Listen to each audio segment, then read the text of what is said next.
Recording in progress.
There's no sound.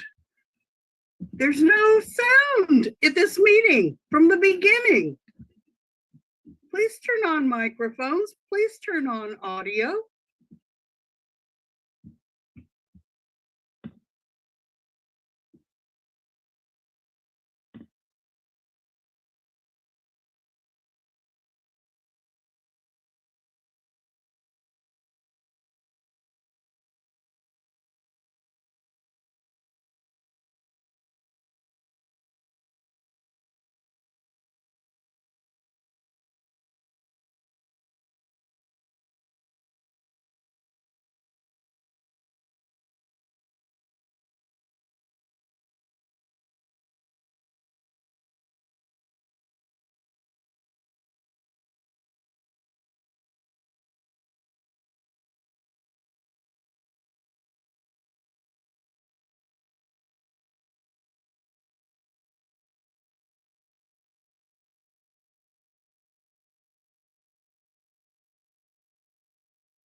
Testing.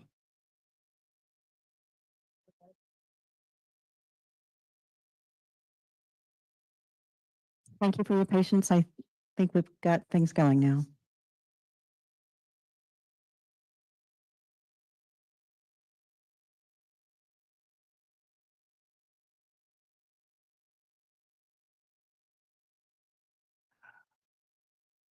Okay, so we're working on these technical difficulties, and we'll make sure it looks like we're back online. So we're gonna go ahead and continue with this presentation.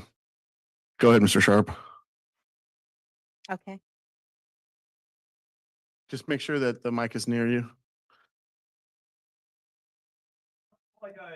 Hold on just a second.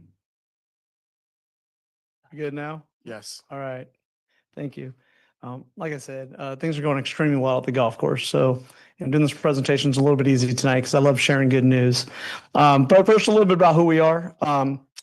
We're Corsco. We have 4 core tenets that drive us: financial performance, environmental stewardship, community inclusion, and stakeholder communication. And when you selected us 10 years ago, our core values really lined up well. Our contract is a 20-year contract. We're 10 years in. We have about 9.5 years left on our contract. And over that time, we have done extraordinary work together and working in collaboration. You'll see some of those results that we've done and some of the improvements. And during that time, we've made some adjustments to the contract. City asked us to help out a little bit with some water issues that we had, about 4 or 5 years ago, and some other things, some minor tweaks. That was in the best interest of the residents, the city, Corsco, and the golfers. Next slide. But our model that we have here allows us to contribute to a capital fund and put investment into the golf course. So not only we continue to improve the hospitality, the service, we've also been able to improve the asset. There's a lot of, when we took over, there's a lot of maintenance needs, necessary deferred maintenance that we've been able to accomplish together in collaboration with the city. And these are just some of the things that we've done out there, from bunker renovations, tee renovations, updating and modernizing the irrigation system, and a lot of tree work and a lot of cart path work out there. Some of the stuff's aesthetic, some of it's playability, and some of it's safety work. But we've been able to accomplish quite a bit of work over the last 10 years. Next slide. One of our core tenets, which I said, was environmental stewardship. And how we operate at Pacific Grove is no different, right? Rob Esposo, our superintendent, he's won Superintendent of the Year award in 2023. We're a fully certified Audubon cooperative sanctuary since December of 2022. We've won numerous ELGA awards, which are environmental and leadership in golf awards. And we've used the golf course, not just for golf, but for outreach and education, hosting First Green events, where we use the golf course and bring students out. And we use the golf course following a STEM curriculum to use the golf course as a living laboratory for education purposes. And we're very proud of our record, and it's one of our core tenets. Next slide. Also, as I mentioned earlier, and I think that the community will attest, is that we're very proud of our robust programming. We believe that a golf course, not only should serve the golfers, but the non-golfers. So we work very hard on a robust calendar that brings out, not just the 10% that play golf, but the 90% that don't play golf and utilize this asset. And we're very proud of the events that we have out there. And we do this every year. We continue to do events. And next year, everything from As you can see on here, movie nights, Easter egg hunts, free youth clinics, cookies and cocoa with Santa, a lot of holiday themed events out there, but we really like to use the facility for the entire community. Next slide. And I think, as I mentioned earlier, when we took over the lease in 2014, the golf course operated at a slight deficit. And through our work and through the work with the city staff and a lot of decisions and collaboration, we've been able to put up some pretty impressive results for the city. Here you can see that, we started off at $300,000 a year, up to close to $800,000 is what we pay in rent. Pretty impressive. We look at the work that we're doing there, whether it's the financial performance, the community outreach and programming that we have, our environmental stewardship, just our overall experience and brand and what Pacific Grove stands for and what we do to contribute to the community. We're very proud of it. And we believe it's truly a model public-private partnership. Next slide. So what's for the future? Again, a lot of what we're currently doing, ongoing investment in the golf course, ensuring that Pacific Grove Golf Links remains affordable and accessible. We have different pricing schedules to make sure that we keep it affordable and accessible for the residents of Pacific Grove and also the greater Monterey Peninsula. Focus on remaining a leader in community programming, environmental stewardship, and continue this model. This model works, right? It's able to be financially sustainable, allows us to reinvest in the property, continue to improve it. And recently, about a year and a half ago, 2 years ago, the city commissioned a consultant, Performance Advisors, that took a look at our contract, took a look at our performance, and they too echoed, what a model partnership this is across the board. So with that, I'll open it up. I don't know if I can take questions or not, but we're very proud of our record. We're very bullish on the future, and we look forward to continuing this partnership. Thank you very much, Mr. Schwab. Thank you for the presentation. We're going to just receive the presentation, but we appreciate you. Thank you. All right. Thank you. All right. Moving on to item 2B, National Public Works Week. I'm going to ask Ms. Hallaby to join me, I believe, at the front. She here? Oh, here she is. Hello.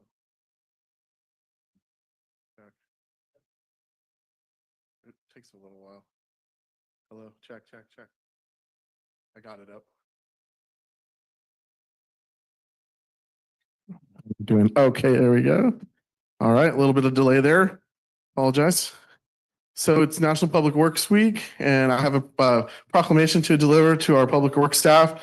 Whereas public works professionals focus on infrastructure, facilities, and services that are vital importance to sustainable and resilient communities and to public health, high quality of life, and well-being of the people of Pacific Grove, whereas these infrastructure, facilities, and services could not be provided without the dedicated efforts of public works professionals, who are engineers, managers, and employees at all levels of government and the private sector, who are responsible for rebuilding, improving, and protecting our nation's transportation, water supply, water treatment, and solid waste systems, public buildings, and other structures.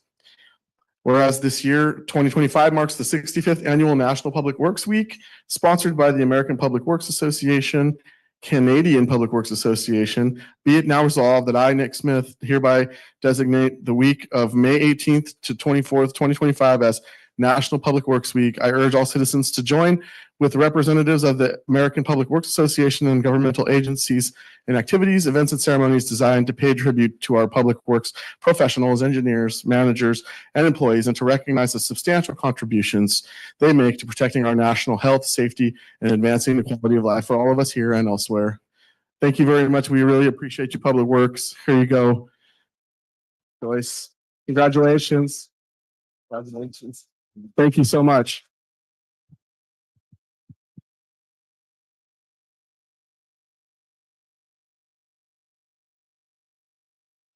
Okay, moving right along here, we're on to item number 3, council and staff announcements, and I'll turn to our city attorney for a report on closed session. There's no reportable action out of the closed session. Thank you very much. Now I'm sorry, I'm skipping right over. Council announcements. We're at council announcements. Would any council members like to make an announcement? Yeah. Councilmember Garfield. Thank you. I'm making this on behalf of Jeannie Anton, who wasn't able to be here tonight. She wanted to report that how things are going with the Chautauqua Hall effort. And she wanted to let us know that the Turnbull, Page and Turnbull folks will be here next week to be doing a site visit of Chautauqua Hall, and to thank Mr. Mogensen for getting that off his desk and onto theirs. So thank you very much. And after they've had the site visit, they'll be doing some research with the help of the Heritage Society, all in furtherance of the National Register recognition for Chautauqua Hall. She also let us know that Good Old Days was good to Chautauqua Hall. They raised an additional $800 just from passersby during Good Old Days. So the community support continues. Good news. Thank you very much. Councilmember Rao? Thank you, Aaron. I just wanted to say thank you to the staff, the PD support, and everyone that came out to help for First Friday and for Good Old Days. We were out there on both days, well, all 3 days actually. And congratulations to Colette's, who had their soft opening this weekend. And the ice cream was delicious, and I may have stopped by more than once. Okay, great. Anyone else on the council wishing to make a announcement? All right, staff announcements. We'll turn to Mr. Mogensen. Thank you, Mr. Mayor. I'm going to invite Community Development Director John Biggs and somebody new to introduce to the council for a quick moment. Also wanted to dogpile a little bit on Councilmember Rao's comments and say, Public Works was out there until midnight on Sunday, taking things down after being there for a week. And so that was a great event, but it doesn't happen without all the staff that put a lot of work into that. Mr. Biggs. Your mic's off. There you go. It turns on, it turns on automatically. Can you hear me now? Yeah. All right. Good evening, Mayor Smith, members of City Council. John Biggs with your Community Development Department. And I'm very pleased this evening to introduce our Housing Program Manager, Philip Anderson. Hello. Philip has a long history of housing rehabilitation, both as a contractor and most recently with the County of Maui in Nevada, or Hawaii, not Nevada. So we welcome Philip, and he's going to continue the great tradition that we have in the housing division for getting rehabilitation projects up and running in the city to continue the support of our housing here in Pacific Grove. So Philip, welcome.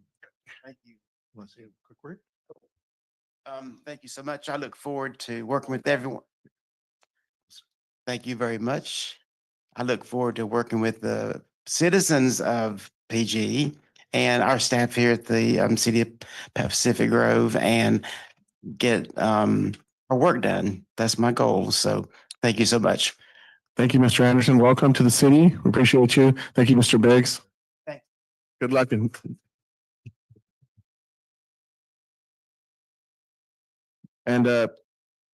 is that all your staff comments, Mr. Mogensen?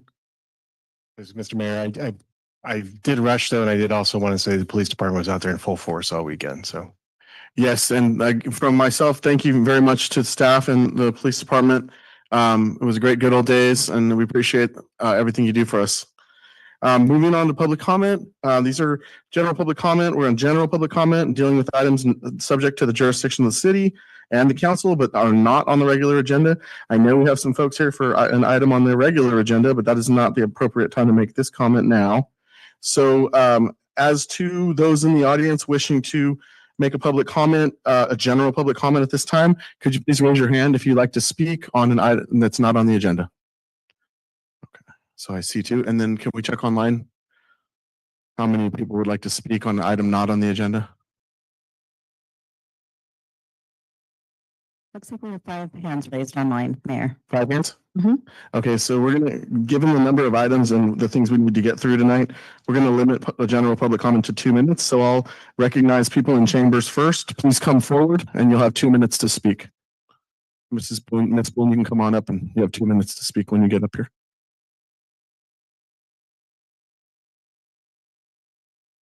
Hit the thing twice. Council members, staff, and the public. Can you say sesquicentennial? Very good. They've been practicing. I just have a few comments. I hope you have seen the beautiful banners that are up already downtown, all along Lighthouse and a few up Forest. Those were generously donated by Debbie Beck and very timely put up by the Public Works Department. You have a program in front of you that will be out in the community here and there, chamber office and other places. And it shows a schedule for July when we will be sharing Chautauqua Hall with summer lights for 2 nights, fun things going on. And we have, in case you didn't see them over the weekend, we have 2 replicas of Chautauqua Hall with a little slit in the top with a place to put money, which is how that $800 got in. So that will be the price of admission for the Chautauqua things, just a donation. That's it. And then one last thing, in case you'd love to have a shirt, they are available through Friday at fieldofdreamsdesigns.com, and that's on the back of your program. And fieldofdreams.designs.com. Thank you for all of your sesquicentennial support. Thank you. Thank you. Mr. Kubica?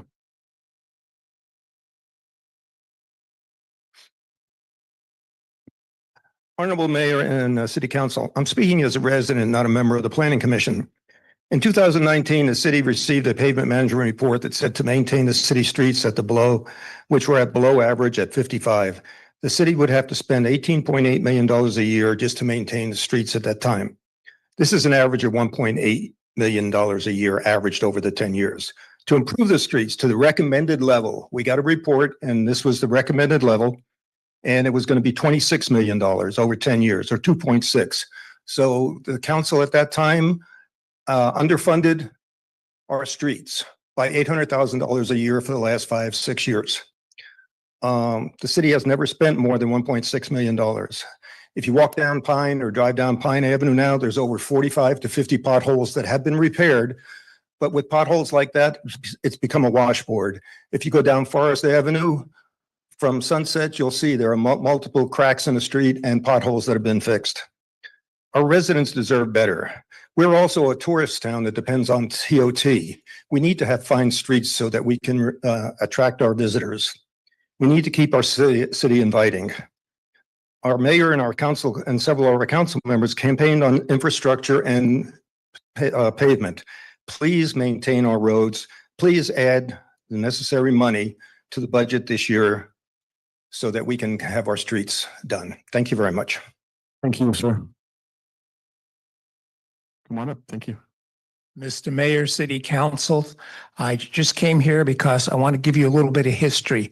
I've been coming to these meetings for almost 35 years, and 23 years ago, in April of 2002, something of historic significance took place in Pacific Grove. And all of you being public servants, volunteering your time to serve the community. I want to bring this up because as I look around, I don't see any faces that I remember from that then series of city council meetings that I attended in the spring of 2002. I don't know where you were at that time, but I don't remember seeing you here at those meetings. So here's a little bit of history that I think you should be aware of. Back then, to my surprise, it was on the agenda. The then city manager proposed to the city council that they approve a dynamic and detrimental pension program increase through CalPERS for the employees of the city of Pacific Grove in public safety as well as other positions. He then that night told the city council that they must pass this new pension plan, which is the one that you're all aware of that's putting you in debt now. The city manager told them that they must pass this because all the other cities were doing it and we must go along. And besides that, it was only going to cost another $50,000. I'd like to ask you who didn't attend that meeting and probably aren't aware of the situation.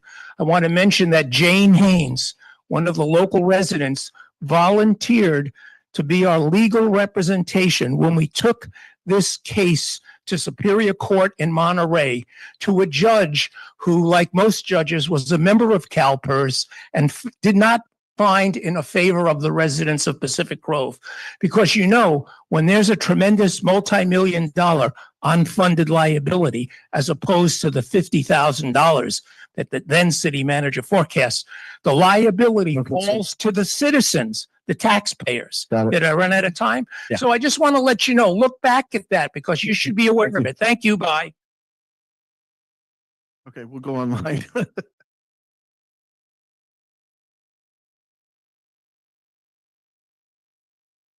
Lisa Gianni? Thank you. I was glad to hear the the representative from Courseco speak of environmental stewardship at the golf course. The golf course includes Crespi Pond, which is an environmentally sensitive habitat area as a wetland. An important wetland that Don Roberson, our local bird authority, has counted and documented 165 different species of birds there because it's on the Pacific Flyway, migratory flyway, as well as all the resident birds we have there. It's also a historic site with the early Spanish explorers visiting there. And the maintenance of Crespi Pond is really important. It used to be done on a regular basis, on and off, on a regular basis. But the city is 10 years behind on maintenance of the healthy balance between open water and wetland. It's supposed to be 80% open water, 70% open water and 30% vegetation. It is now 80% vegetation and 20% open water. We're that far behind, and he got a biological study last year, but they've stalled another year. So now we're 11 years behind. Also, the water quality there needs to improve. And so I hope the city will work with Courseco to take care of their responsibilities in that very, very important natural resource that we have. Thank you. Thank you very much. Next. Council number 902? Good evening. My name is Nina Beatty.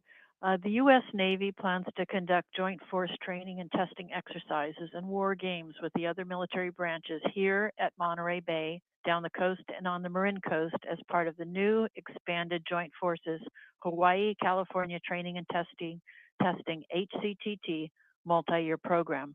Navy exercises haven't happened here since World War II. The Navy will use lethal high decibel active sonar, explosives, EMF weapons, 5G, underwater autonomous vessels and drones, and other weapons and communication systems. In addition, they will bring substantial pollution, noise, and ocean traffic. It's unknown if nuclear submarines will be involved. The Navy told the Coastal Commission April 11th that HCTT will include training and testing in all naval capabilities, air, surface, undersea, and all warfare areas. Short duration, unit level events to vast, lengthy, complex, large force exercises. Their PowerPoint is on the Coastal Commission's video archives. A more in-depth presentation will be at next month's commission hearing. I encourage everyone to read the HCTT program documents on the NEPA website. That can be found by looking up Hawaii, California Training and Testing EIS. The draft environmental impact statement is being reviewed with approval likely in the fall. Monterey Bay and the Pacific Ocean are already in bad shape. Recent news reports on the starving seabirds, the dead whales along the coast, the commercial salmon season canceled, and then the Pentagon comes along to make it much worse. In addition to the weapons, explosions, and noisy craft, the joint forces will use high levels of radar, 5G, and sonar along the coast and in Hawaii. The active sonar alone will maim and kill marine life, plankton and krill to raise sea turtles, dolphins, and whales. The Navy says if they see a whale, they'll back it down to 180 decibels. That's 1,000 times higher than known lethal levels of 150 decibels. So how high is the Navy's normal decibel? Commercial equipment runs at 211 dB. Thank you, Nina. Inga Lawrence and Delmar? Thank you. Mayor and council, I heard 3 really eloquent local speakers. Andy Kubica, Vince Tuminello, and Lisa Gianni stating some really pressing needs. And I think that they deserve your wholehearted support to not let it go another 10 years. We aren't going to be here to have these things. They're not going to survive. And I would also like to say, let's get it. I don't know if you council members and staff can hear when you're not transmitting audio. I mean, can you hear that in the chamber or not? Because this is getting problematic and troublesome. And if the fault is with faulty IT, then that has to be a very big priority also. But roads, the faulty pensions, oh my goodness, what a fiasco. And Crespi Pond, those are, yes, the NOAA and the whales, that all the sound and what the naval's doing is important, but this is our own local controllable budget agenda and taxpayer money. Thank you very much. Thank you. Carol Marquardt. Good evening, Mayor and City Council. I've got something really different to say tonight. I love living in Pacific Grove. And I had so much fun at Good Old Days. There must have been 12,000 people there. And the remarkable thing is, every morning I wake up on Monday, you would never know that 12,000 people were there with their Zumba and their tiki and their petting zoo and all the wonderful things that happen there. I love Good Old Days. Thank you for Public Works. I could have never told you that many people were there the day before. And the other thing I want to thank you for is this wonderful golf course, which I play at least once or twice a week. I love it. Yeah, I know Crespi Pond has got a few golf balls, but it's a wonderful course, and thank you to Coursco. That's it. Thank you. Thank you. Carmelita Garcia. Thank you. Good evening. I would also like to extend my thanks to Public Works, to the staff who go around, pick up the trash and clean up the streets and make our community look impeccable after such a huge successful event. So thank you all. Also, I'd like to let folks know that the police department, they are planning to hold a Citizens Academy, which will begin September 10th.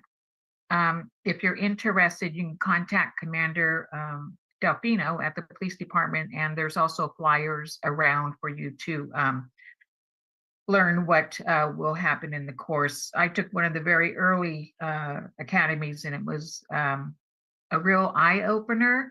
And what's so special about the Citizens Academy is that you get an in-depth view of the police department that really no other person would get unless they participated in one of these academies. So I encourage everyone to explore the opportunity, and it's not too early to put it on your calendar for September 10th. Thank you. Thank you. No further hands, Mayor. Thank you very much. We'll go ahead and close public comment, general public comment, that is. And we'll move on to the consent agenda. This deals with routine and non-controversial matters and may include action on resolution, ordinances, or other public hearings for which testimony is not anticipated. So as to the consent agenda, I'll ask my colleagues on the council, does anyone on the council wish to pull any of the items on the consent agenda? Seeing none, I'll turn to the public. Does anyone in the chambers or online wish to pull an item on the consent agenda? I do have a hand raised online. Carmelita Garcia.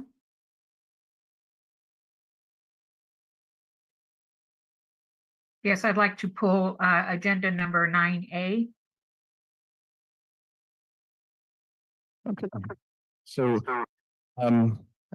she has her hand up still. No, I put it down. Okay. All right. So 9A is pulled. Can I entertain a motion by council to approve the consent agenda and also continue item 9A to the next regularly scheduled meeting due to time constraints tonight. I'll go ahead and make that motion. Thank you very much. Do I have a second? Oh, thank you. That's a second by McDonald. Any discussion on the motion? All right, I'll call for a voice vote. All in favor, say aye. Aye. Aye. Any opposed? Hearing none, passes unanimously. The item that was pulled will be heard at the next regularly scheduled meeting. And our consent agenda has now been approved, and we will move on to item 11A, which is the changes to the government code, RE City Council compensation, and consideration of potential ordinance of the City Council of the City of Pacific Grove to increase compensation of the mayor and council members and provide medical benefits available to city management employees to the council. And that is item 11A. And at this time, I will turn to the city attorney, Mr. Brian Cook.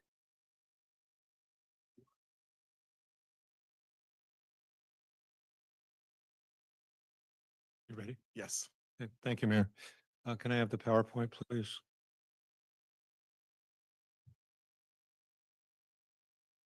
So as the mayor has indicated, this item this evening is to provide the council and the public with an update on changes that were made to Government Code Section 36516 and a potential ordinance increasing compensation for the mayor and council member providing medical benefits. Next slide, please. So by way of history, the Senate Bill 329 was adopted in 2023 by the legislature, approved by the government, and that went into effect on January 1 of 2024. And as everyone probably knows, bills are a way to enact laws in California, and the law that was enacted, at least one of them by Senate Bill 329, is Section 36516. Both Senate Bill 329 and that code section are attachments to the agenda report. The provisions now of Government Code Section 36516 provide with respect to compensation for city council members for cities with a population of 35,000 or less, an increase from what it was before, which was $300 a month to $950 a month. There is an alternative that is available to calculate that increase. And that alternative, as you can see on the screen, is the greater amount of either A or B. A is an amount equal to 5% for each calendar year from the operative date of the last adjustment in salary in effect when the ordinance was enacted. And the other option is an amount equal to inflation since January 1 of 2024, based upon the consumer price index not to exceed 10%. Can I have the next slide, please? I'm seeing that the captions are covering the bottom of the slides. Is that? Yeah, I'd prefer that we remove those so we can see the slides online. Thank you.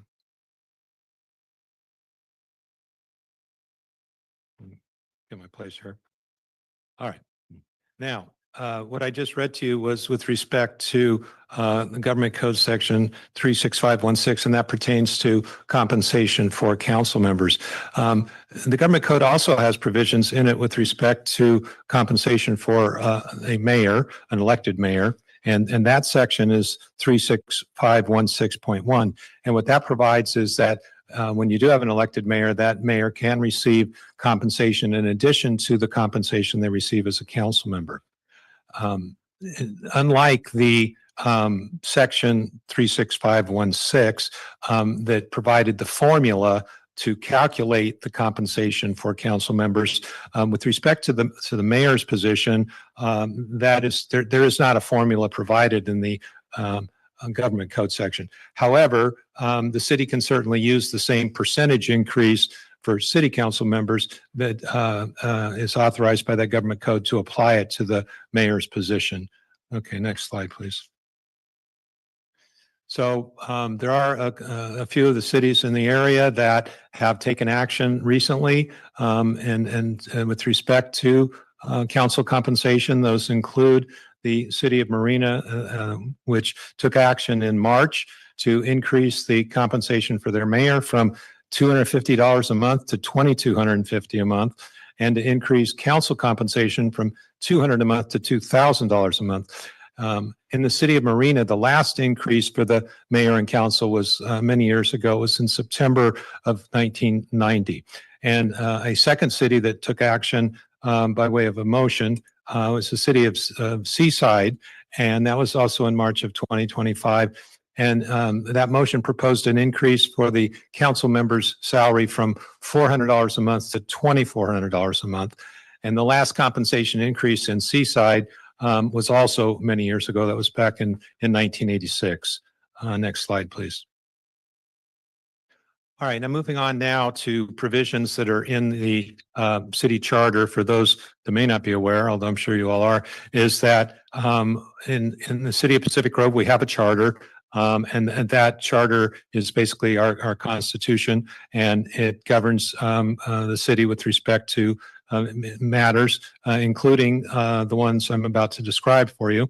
Article 11 pertains to the mayor, and what it provides is that the mayor may receive compensation as provided by ordinance, and then there's this qualifier. But in no case shall the compensation exceed that amount which is permitted by state law for general law cities of comparable size to Pacific Grove. Then there's Article 12, and that deals with the council. And council members may receive compensation as provided by ordinance with the same limitation, namely as provided by state law for general law cities. Next slide, please.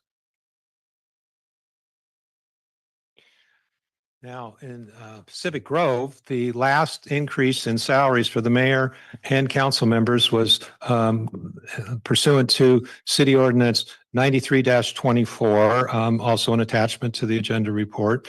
And in that code section, it was adopted in August of 98, became effective in December of 98. So that, as of December of 2024, that was 26 years ago.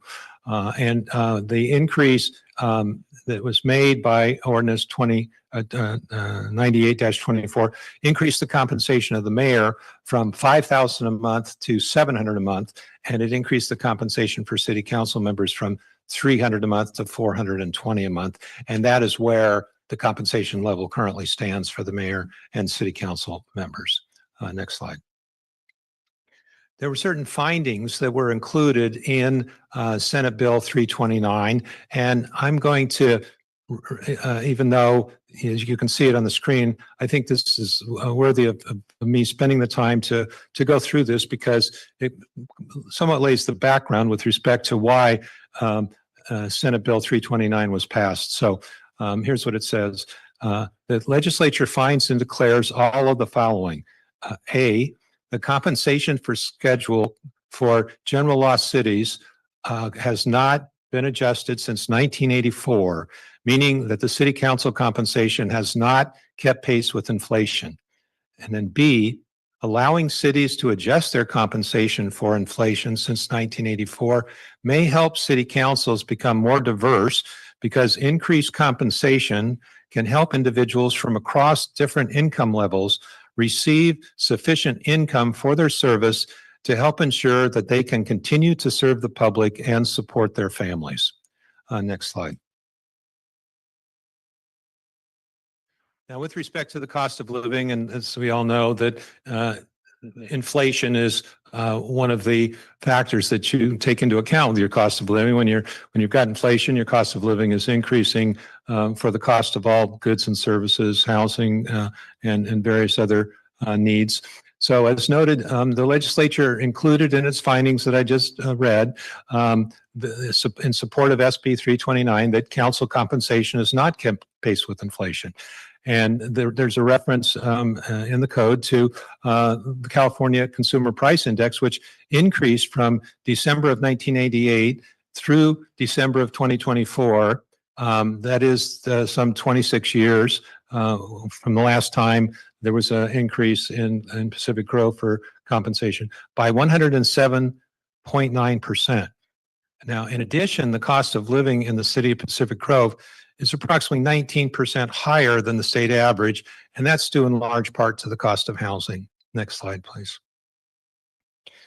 Now, with respect to the application of Government Code Section 36516, this is how that would work. It provides, as I mentioned in my earlier comments, for a flat increase for council members of up to $950 a month.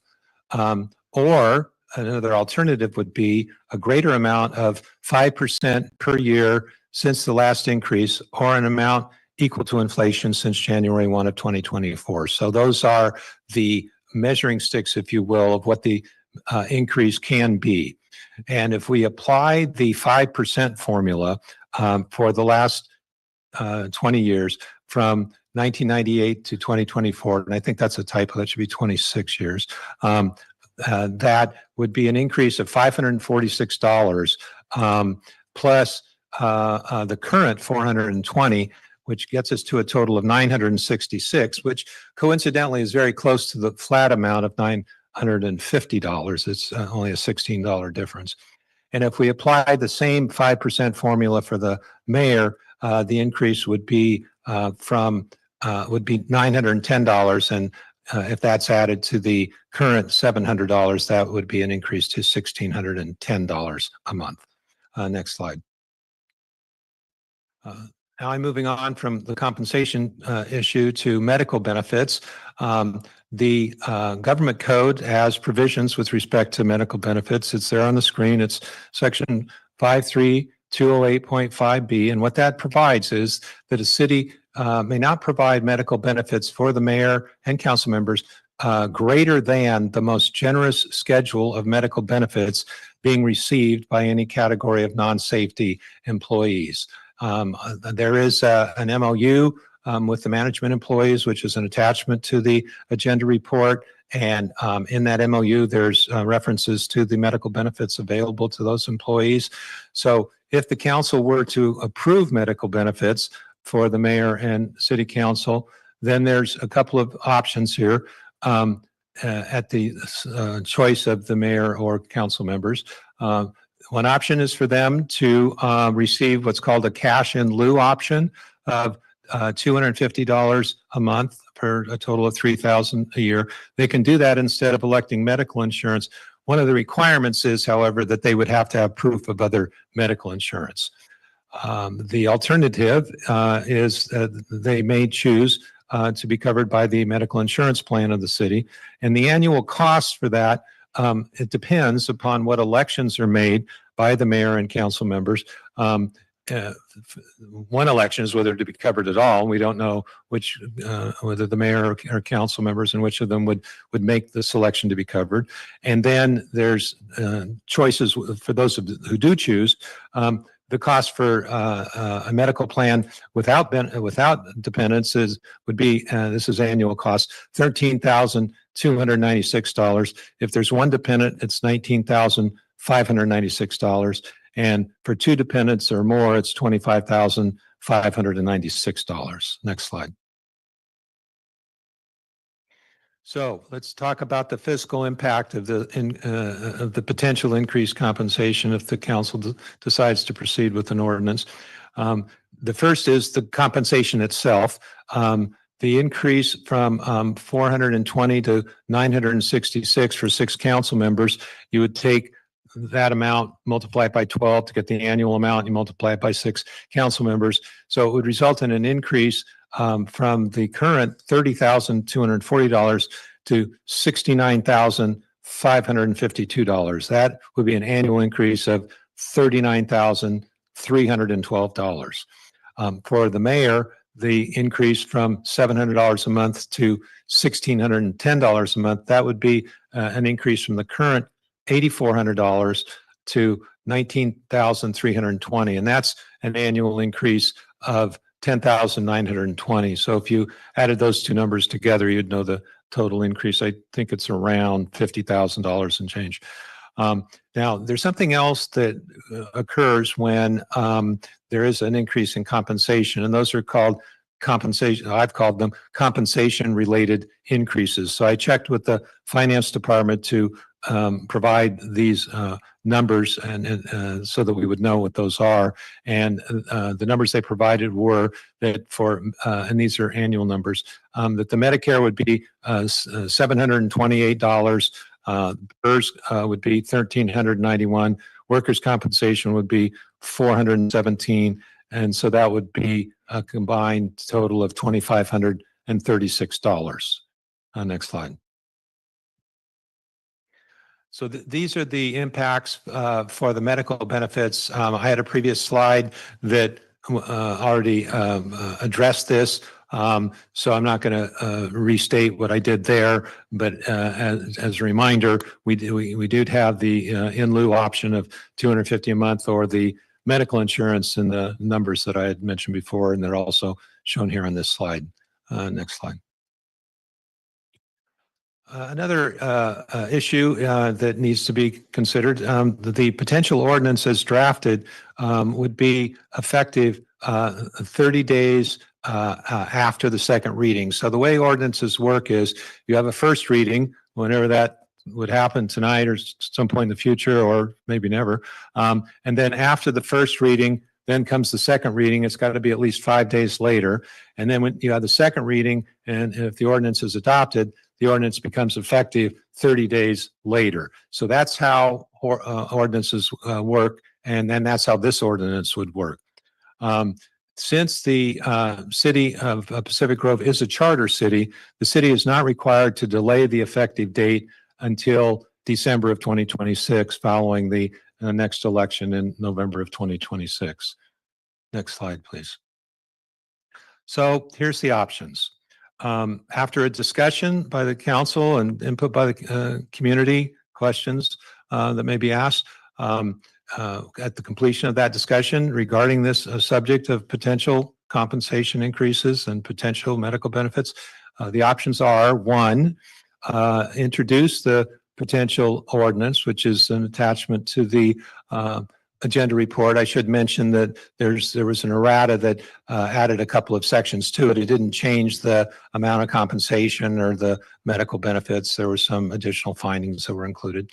So it would be the ordinance as contained in the errata.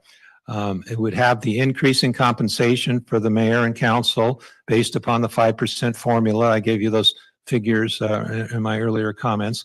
And upon election, meaning that to be the choice of the council members, they would be entitled to receive medical benefits. So that's option one.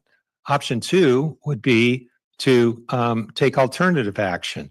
Now, that alternative action could include, but not be limited to, changes to the potential ordinance. And I've listed some examples of the changes.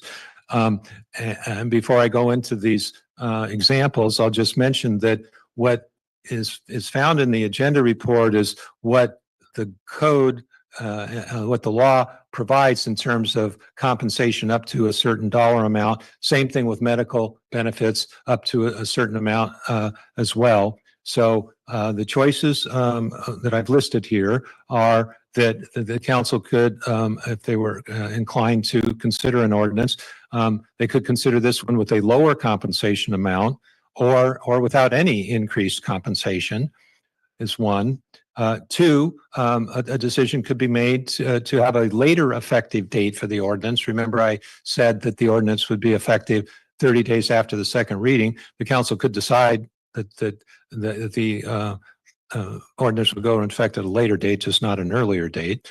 A third choice would be not to include medical benefits in the ordinance and or other changes to the potential ordinance. So that is the second option that would be available to the council tonight. And the third option would be to take no action. There's no legal requirement for the council to take any action on this item. And so if I could have the next slide. So that prompts me to say I'm ready for questions. Thank you, Mr. Burke. Let me go take it out to the public. So I'm going to poll the audience tonight since we expect quite a few speakers on this matter. Can I get a show of hands for people that will be speaking on this item in the audience tonight, please? 1, 2. Okay, can I, about 10, can I get online as well? And I'll give you about 15 seconds to put your hands up online. 15 seconds and then check it then.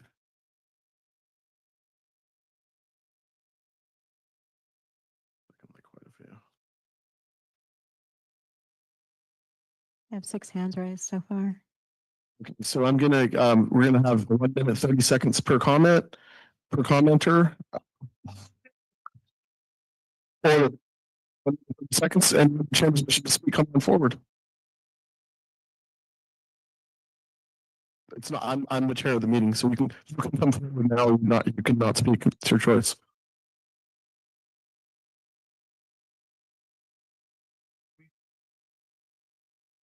You're not on mic tip. Time. It's an abuse of power what you've just done.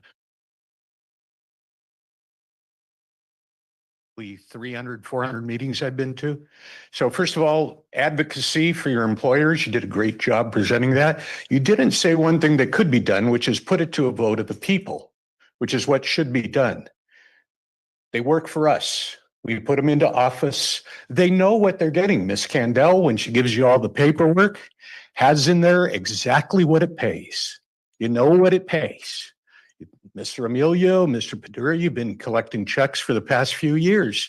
You know exactly what you get paid as a council person, but you still ran. So this concept that all of a sudden, the only people that can serve this people of the city of Pacific Grove are people that are paid a lot of money is basically Boulder Dash. And at some point in time, you know, this medical concept, you know, we got 3 former people that work for this city up there. A former mayor that gets $28,000 in pensions a year right now. So I guess, Mr. Smith, are you looking for $56,000 a year in pensions for the rest of your life? Council people, we got people that are making $1,500 to $1,800 in pensions every year for the rest of their lives. You know, you got to look at this as something rather than just getting a little raise.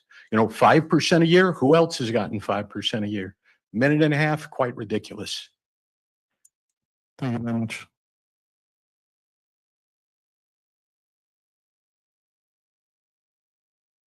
Hi. First of all, I just want to say this is not a reflection on the value of what you do.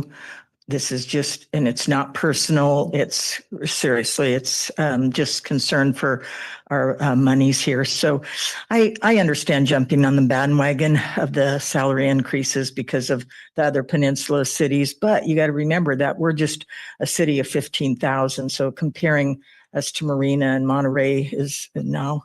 And I got to say, your timing kind of sucks because you just cut back you reduced your meetings by 3. So asking for more money for less work isn't probably going over really well with everyone. And you know that there's hundreds of PG residents that volunteer hundreds of hours that contribute time and their expertise for the betterment of our community.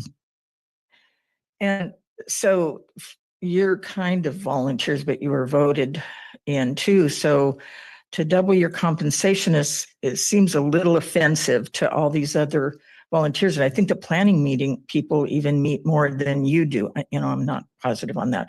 But also without the consent of the citizens of PG, you want to change the fundamental relationship between elected officials and all of the folks that voted for you.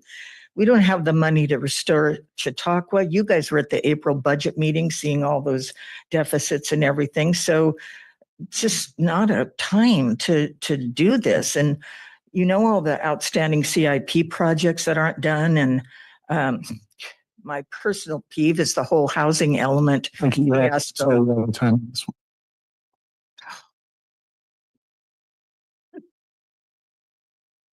Okay, anyone else in chambers wishing to speak?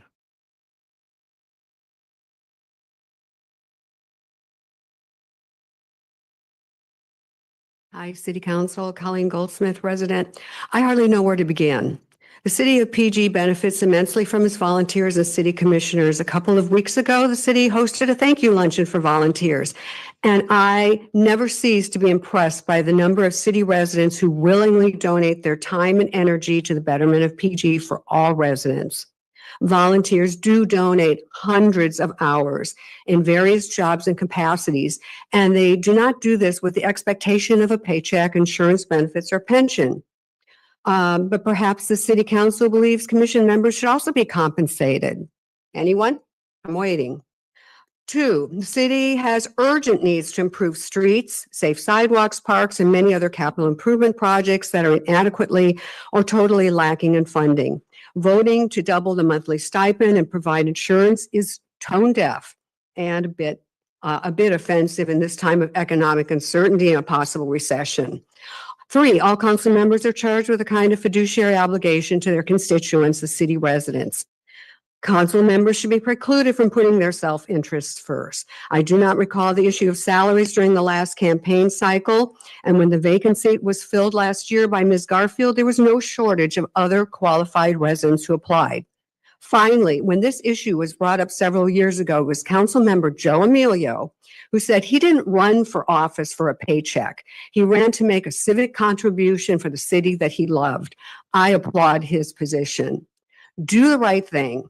Modify this agenda item to a reasonable smaller increase in the monthly stipend. Do not ask for insurance for a part-time position that has never provided insurance in the past, and do not include an automatic 5% increase annually. Thank you. Thank you.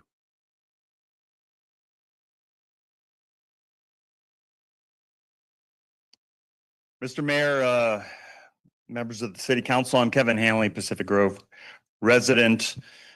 I don't recall any of the council members running for this office in the last couple of cycles saying that council pay is a problem and we should remedy the problem.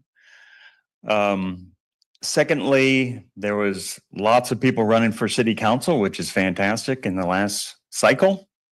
So there's no shortage of people who are willing to do public service. When I served on the Auburn City Council for 12 years and mayor for 2 years, we didn't raise our pay during that time because we considered city council service a part-time public service to the community. It was a great honor to serve the community and participate and put the time in. This is a small geographic city. It doesn't take a lot to get around and look at constituency problems. Secondly, you all voted to create districts, 6 council districts. So each of you will be representing 1/6 of the constituents that you are now. So to increase pay and dramatically decrease the number of constituents you serve is going to really look bad in the next election. Thank you.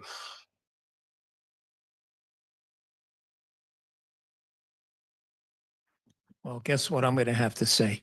I can't add anything to what was just said by the 2 previous speakers. In fact, all the speakers so far tonight have been outstanding. You all know that, well, another history lesson. There was a time not that long ago when there was no compensation for being on the city council. And as Colleen said, a lot of people volunteer their time and their energy in many other capacities in boards and commissions and activities.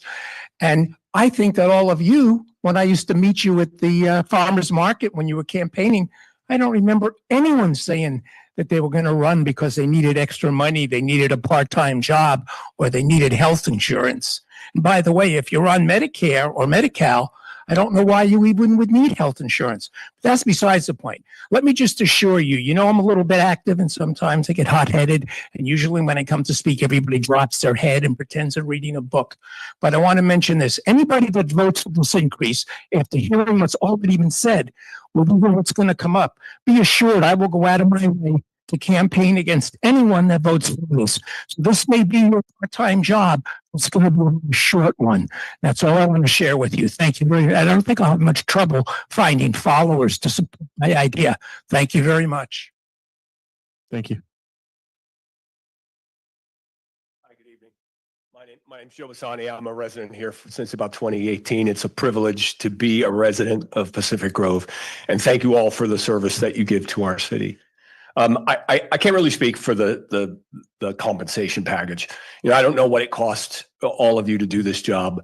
And it seems to me it's not unfair to ask to give a little something. I don't know what the right number is. I'm sure you're all honest and trustworthy public servants, and you'll figure that out. I would say two things though. First of all, I just have to take the medical thing right off the table. That's $175,000 a year if everybody here takes the option for 2 or more people. Yeah, this city just can't afford that. And you guys know that. So I'm sure you'll do the right thing about that. Most of you probably have your insurance already from somewhere else. So the second thing is waiting 20 years to increase the compensation leads to this problem right here, because then they ask for this jump that is really outrageous. So I would tell you that if you're going to do this, make it small, put it in there so that it's a 1% or 0.5% every year, other year, whatever it is, and just leave it there so that you guys can figure out what the right thing is so that people don't have to come out of pocket too much for the things that you do to serve the city. That's just one person's point of view on it. Thanks so much. Thank you.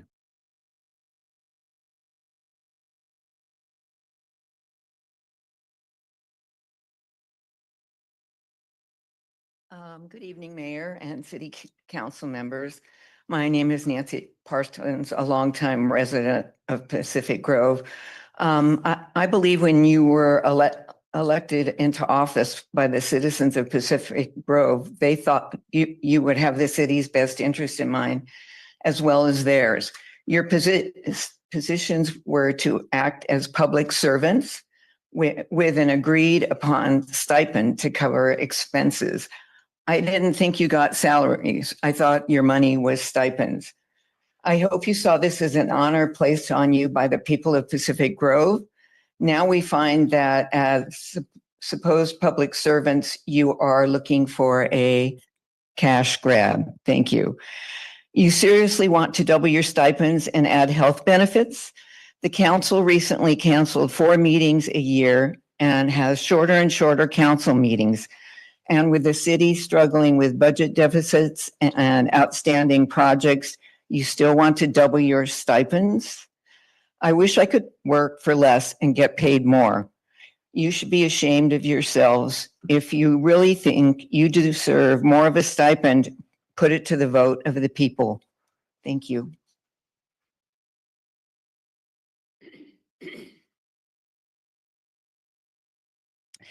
Good evening. I'm Darla Vining. I previously ran for city council on a platform that included opposing salary increases. I made a commitment with the understanding of our city's financial constraints and out of respect for residents who rightly expect accountability and stewardship of public funds. I've come to see how compensation or lack thereof shapes who is able to serve. I still believe any increase must be earned and transparent, but I also believe we cannot ignore the reality. Our city deserves a council that reflects its full diversity generationally, economically, and professionally. I'm not here to ask you to vote yes or no tonight. I'm actually asking for something simpler but stronger. Hold more meetings on this issue. Invite debate. Explain the need. Restore public trust by showing that any increase in salary comes with an increase in responsibility and representation. And to those who are strongly opposed to council raises, I hear you. I once stood with you, but I also believe we must look forward if we want to attract candidates who are retired or financially independent. If we want working parents, renters, teachers, healthcare workers, and service employees to have a voice up here, well, then fair compensation matters. Let's make Pacific Grove, where leadership is accessible and exclusive. Let's grow trust by growing participation. And let's commit to earning every dollar, not just with our votes, but our presence, our time, and our actions. Thank you.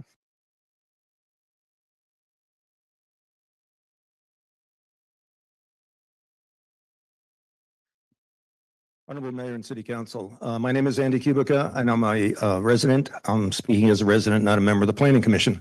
When I look at this, in a perfect world, I would agree that there should be some additional stipend increase. But in today's world, with our small city, when I look at us, we're 3 square miles. Our biggest employer in town is the school district. Our biggest then comes down Pacific Grove, the city, is the 5th or 6th largest employer. We do not have the infrastructure and revenue that Seaside and Marina have. So I don't know how we're going to afford this. When I look at this and then I look at our demographics are 25% of the people are over 65. They have not gotten, people over 65 have not gotten a 5% per year increase in Social Security since 1998. It's been down around 2.3 to 3%. And for planning purposes, one has to assume that all the council members would take the medical. That comes to $25,000 times 7 comes to $179,000. When I add that up to what the stipend that was recommended, we're up to $231,930 a year. That's 25% of what I mentioned earlier when I said we had a shortfall in the roads. $231,000 is equal to 2 police cars per year. $231,000 is equal to new staff people that we could hire for the rec department. $235,000 is equal to repair some of the streets and to fund money to go partner with Chautauqua Hall to finish their fix. Please do not do this. We cannot afford it. We do not have the revenue. That is the problem. We do not have the revenue. Thank you very much. Thank you, sir.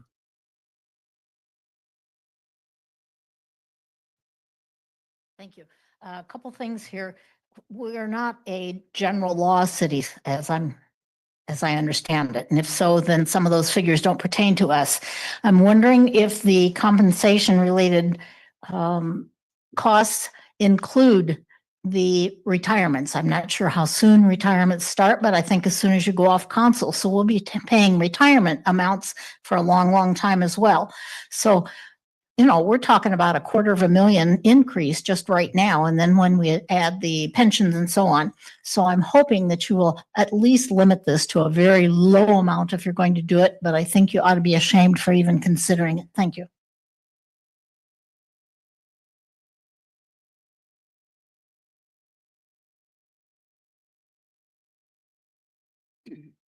Hi, I'm Linda Vogt. I want you to know I really respect volunteer actions immensely, but what this volunteer board is attempting to do sounds something like self-dealing. One of your main duties is to protect taxpayer funds. You have your hands on our checkbook. You are attempting to use that power for what is sounding like your own enrichment if we go to the extent that we've been told this could achieve. This is all while the city is falling apart in many ways and has many unfunded projects that need to be attended to. I've served on many boards over my lifetime, and not only did I not profit from them, I actually committed way more funds than I ever would have seen by any kind of stipend that might have been included. At the least, I urged you to keep this payout to a minimum, and better yet, put it to a public vote. I know you don't have to do that because it's adjudicated, but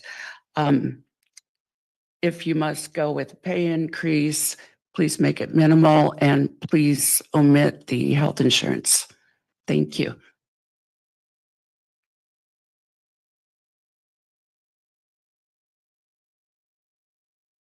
Hi, members of the city council and mayor.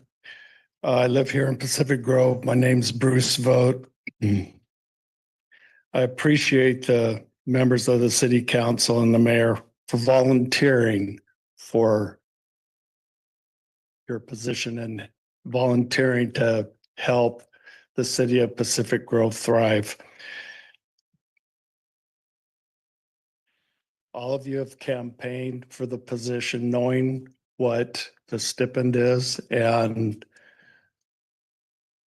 no one here campaigned saying that they were going to increase it. And we all know that the city of Pacific Grove is operating in the red and can't afford to pay volunteers more money. Any increase should be voted, put to ballot and voted, put in front of the people of Pacific Grove and let them vote for any increase. This is self-dealing and I urge you not to do this. Thank you.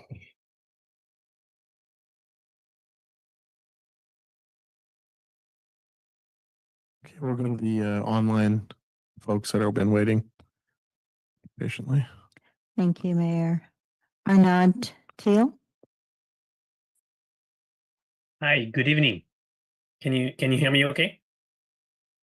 Yes. Great. My name is Arnaud Tay. Thank you for your service. I'd like to share a brief perspective on the proposed increase in consult compensation and benefits. It does represent a meaningful shift from civic service to something that looks more like full-time roles. And that would warrant public input, especially given the long time financial commitment. So at a minimum, it would be great to see a consideration of a narrowed proposal that does not include medical benefits and pension. The other option is to put the full package on the ballot and for the voters to decide. Thank you. Thank you. Chris Lindstrom? Thank you. Good evening. I just wanted to support many of the previous speakers. If you do any action, it should go to the voters, but I'm against this, particularly medical benefits. Doesn't make any sense. And we're in a time of hardship and we all need to tighten our belts. And thank you very much. Thank you.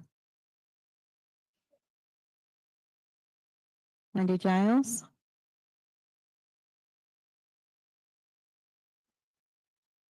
Good evening. My position on this is that this should be brought to the voters.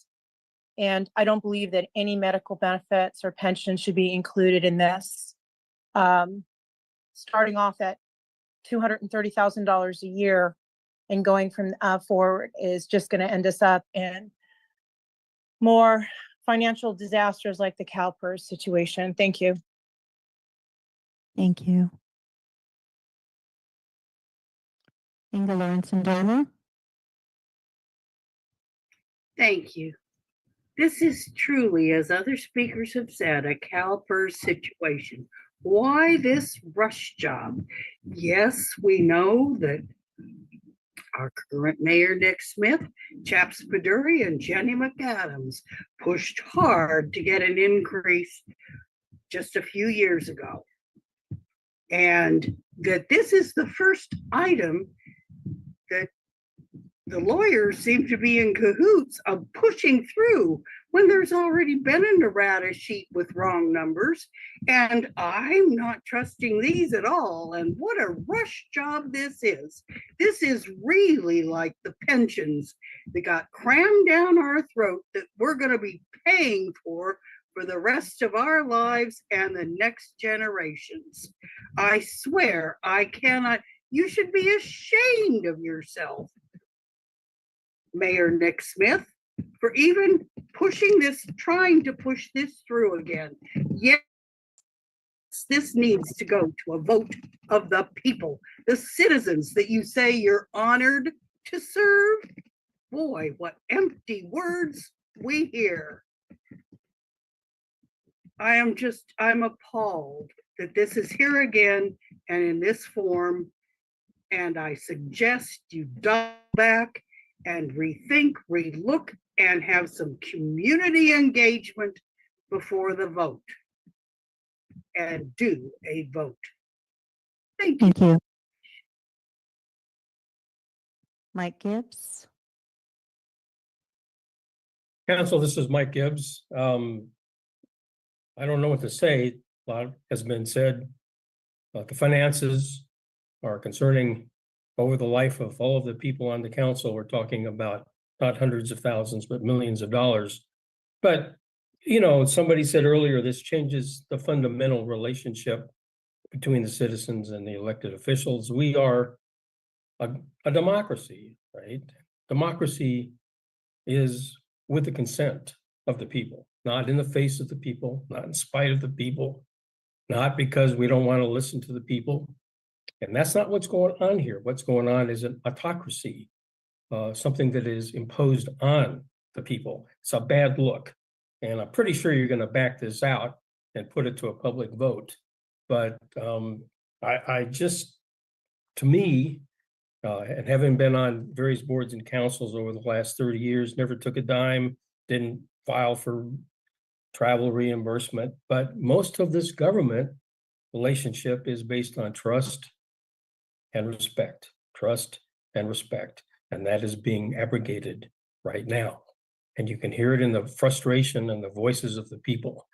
And I'm not quite sure how this got up here, why it came up. Nobody mentioned it when they were campaigning. And it just looks like a backdoor kind of a deal. Put it to a vote, let people talk about it, hold public hearings, listen to what the people have to say, not without a 90-second limit, but listen to what they Thank you, really Mr. Gibbs. Thank you. Lisa Ciani? Thank you.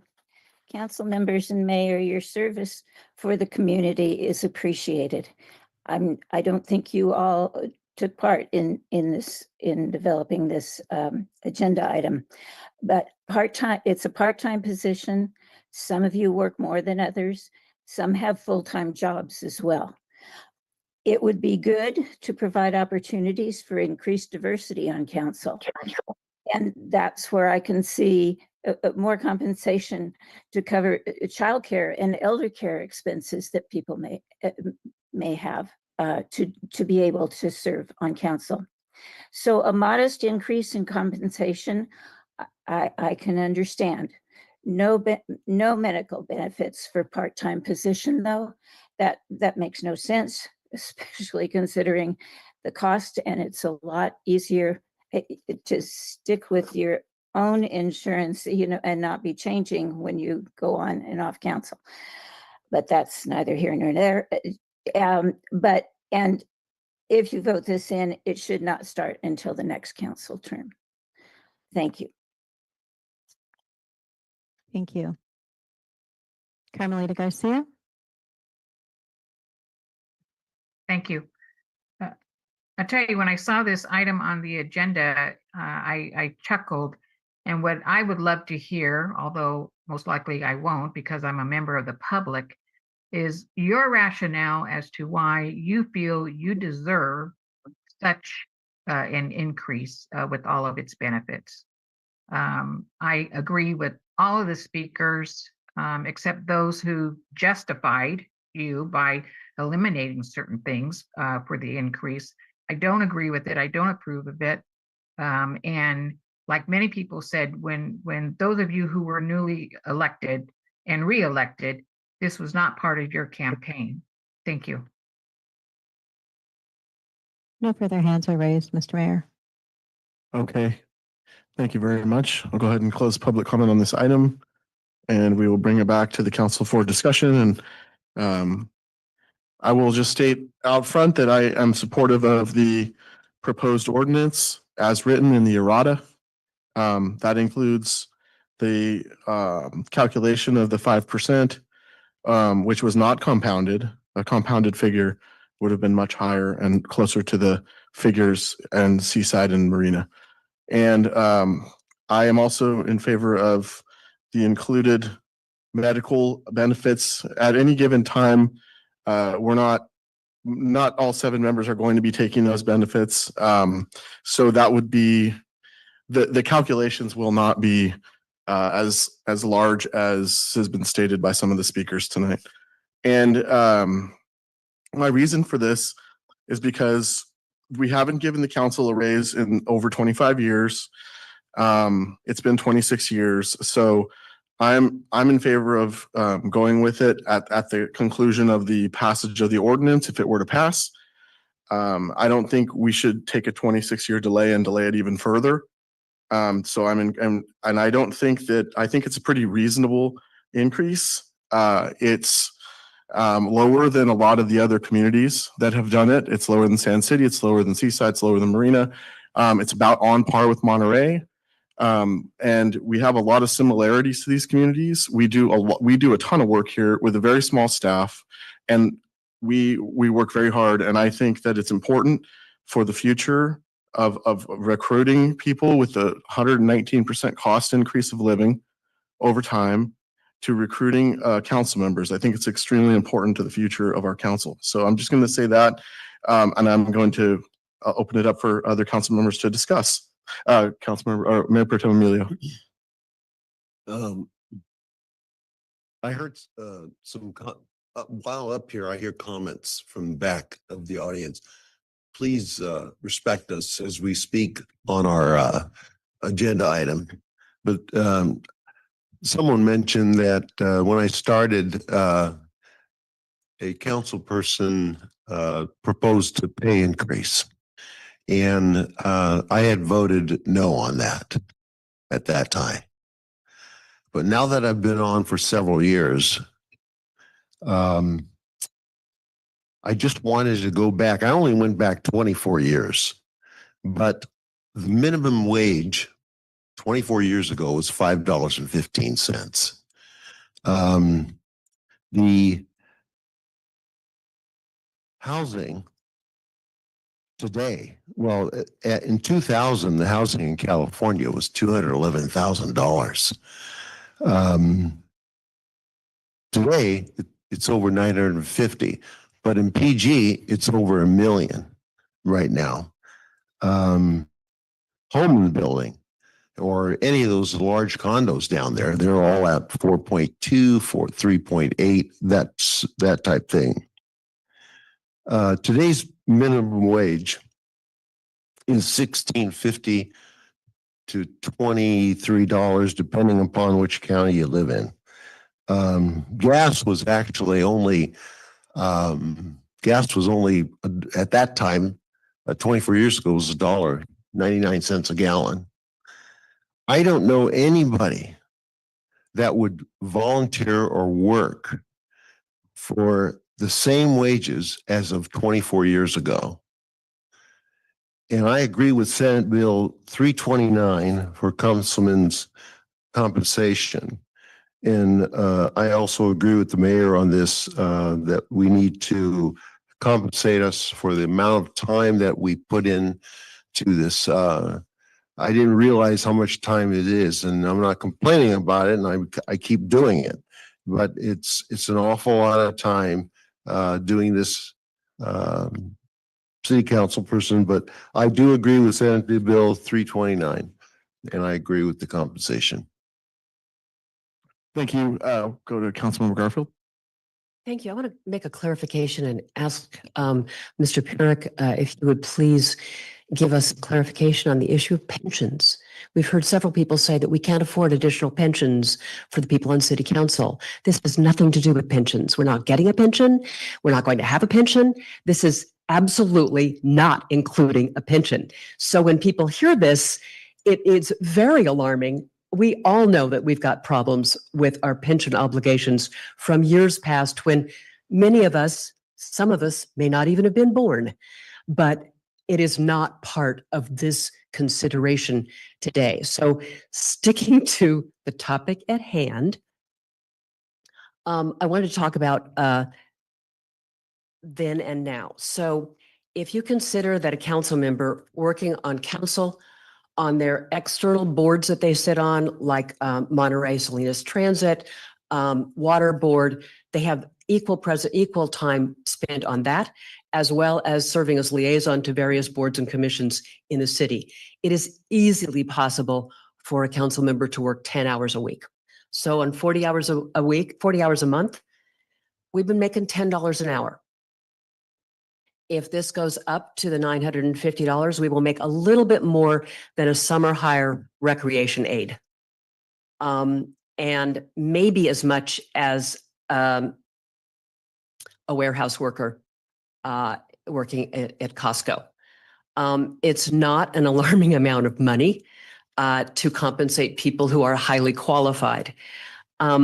If you look at other cities that are similar to our size, some pay nothing. And Red Bluff, for instance, pays their council members $1 a month. They have no other benefits. Truckee pays their council members $10,212 a year. Artesia pays at $12,000 a year, plus $8,000 or $9,000 in other benefits. Pismo Beach pays $12,000 a year. and our corollary is about $5,000.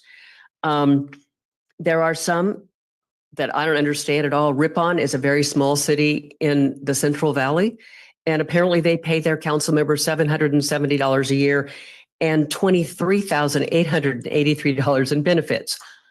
I don't know how that comes to be. I don't know when a city decides to provide health care and retirement benefits in lieu of a salary increase. Maybe they're restrained by their charter or their other ordinances. But in this particular case, we've heard people talking about how people did not campaign on raising salaries.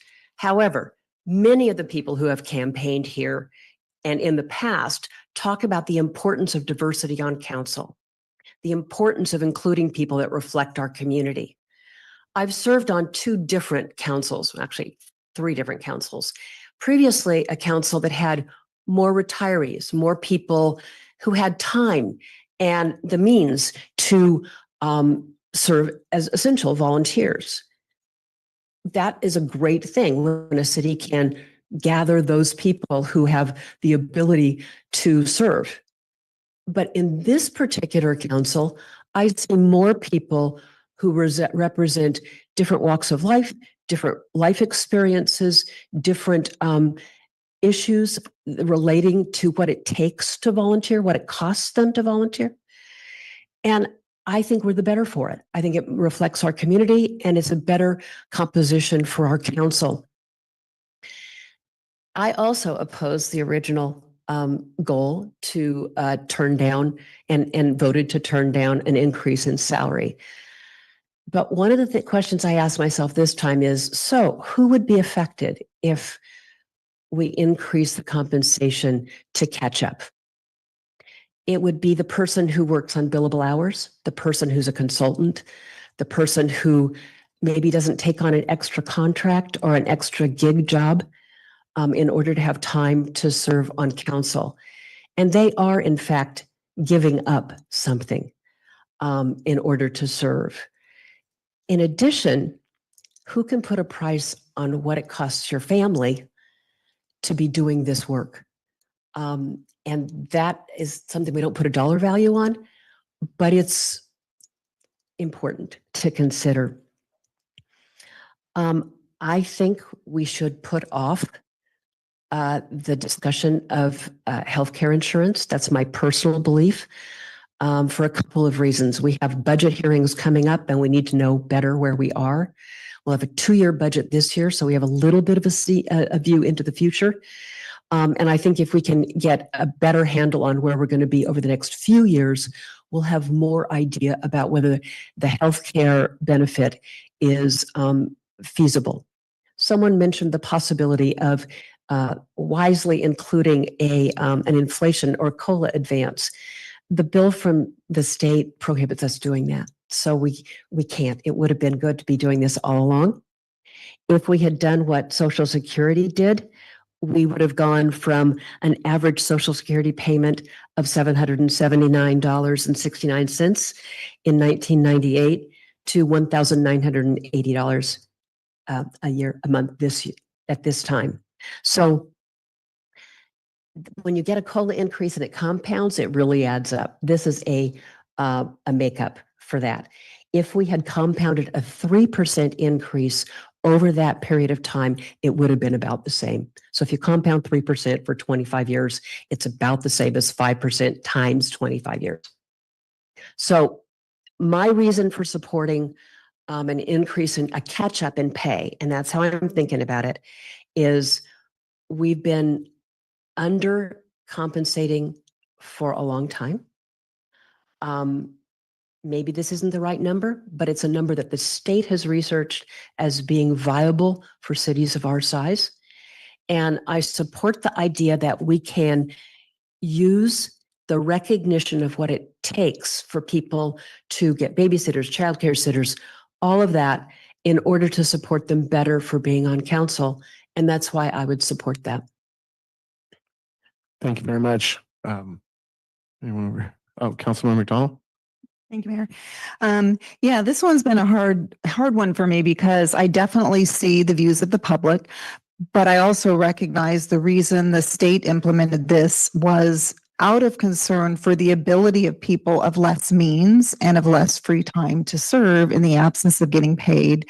And from my understanding, this was actually brought by the city attorney based on the legal changes that have happened and trying to have, the city catch up. I'm not aware of this having come from any council members, but I also have a really hard time with the health benefits, though. I think that is an incurred cost that it's an undetermined one. So my personal opinion, when I was running, although it's not something you tend to campaign on regardless, because you don't really anticipate it happening, but I would be inclined to want it to go to the people for a vote and then maybe become effective after that if it's agreed on. But I definitely agree with the public sentiment about having public hearings about it. I don't think this is something we should decide after, a few days, 72 hours or whatever it was for the public to review it. It's more like 5 days, but I just feel like we need more discussion before we as a council vote to give ourselves additional funding. I definitely do see the value of making it something people can afford to do. I don't know if other people have done the same. I've cut my hours, which has a financial cost to serve because I think it's important to do so. And I'm glad I'm doing it. For now, at least, I'm able to continue to do that. But I definitely think it warrants more discussion because we are at trying financial times right now. So I like the suggestion of kind of furthering the discussion rather than making a decision today. I'd be inclined of the options proposed to say something like, well, this is a good point, because how do you bring in the public discussion other than, obviously what we heard in public comment? I would personally be inclined to say, put forward a proposal to have a vote. I know that wasn't one of your options to put it on a future ballot. But if it was to go forward, I would highly suggest it go forward with the compensation only and not the addition of the health benefits. Thank you. Thank you. Councilmember Wilkinson. Thank you, Your Honor. Great deal to unpack here. I thank everyone for coming out, sharing their opinions. There seems to be near unanimous support for a ballot measure on this issue. I put a great deal of thought into this and actually came out against a raise during the Meet the Candidates Forum. Previously, we had a form of government composed of volunteers, and that was the form of government that our community wanted. We were all elected as volunteers. That was the contract we entered into when we were elected. Now that districting is coming up on us and is a quickly forming reality, circumstances have changed enough that I believe that reevaluation is appropriate. And knowing that policy influences behavior, which is the entire point of policy. Our current policy promotes that shared value of volunteerism, strict volunteerism, which is exclusionary in nature. There are certain people that just can't afford to participate. Now, raising the compensation would allow more people to participate, which is going to become a increasing priority for us as a community as we go into districting. Right now, we have enough candidates to support general elections, which we're good with that, but we're going to need several candidates per district. And in order to help encourage that, we need the policies to encourage participation, not to discourage participation. We need to get this thing moving forward so that we give districting its best chance at success. Now, I'm going to catch up to where I am. Now, if we do have the legal power to change the policy, that's absolutely an authority that's entrusted in us. But we also have an ethical duty to uphold and preserve the contract in which we volunteered into. We don't have the ethical authority to change the contract with which the public entrusted us. That's the purview of the public themselves. The public can change the contract for us. We should not be changing the contract on behalf of the public. That's a bit of a bait and switch. It's we can hear the resentment, and it's an issue of fairness where they trusted us to uphold the contract, which they trusted that we would adhere to the contract in which we both entered into. Now, I do support the raise. Again, we have financial obligations within the city, which would probably make the benefits portion of it prohibitive. We should, I believe, hold off on that. But I absolutely believe that if the contract is to be changed, it must be done by the public. Therefore, I would suggest that, and I would like a motion in this, that we refer the proposed ordinance to the public as a ballot measure in the next general election, with the passage of said ballot measure to take effect with the swearing in of the new council. Now, I would expect us to highly encourage us to vote on this motion before we entertain any other motion. If that motion fails, if it is not the will of the city council to refer this to the public as a ballot measure, we can continue the conversation from there. But first and foremost, I think we have a responsibility to the public to make a determination on that first and foremost. I would very much like this. I would like to preserve our contract that we entered into. I would like to see the policy change. I would like to see the public change it for us. And responding to a couple of the things I've heard in public comment, we do have enough candidates for a general election. I don't know if we have enough candidates in each district for district elections. So our policies need to encourage this. The raise is not for us, not from my perspective. I'm looking for the raise for the people out there that may run, but would be disinclined or prohibited from running due to the financial impact this would have on their home.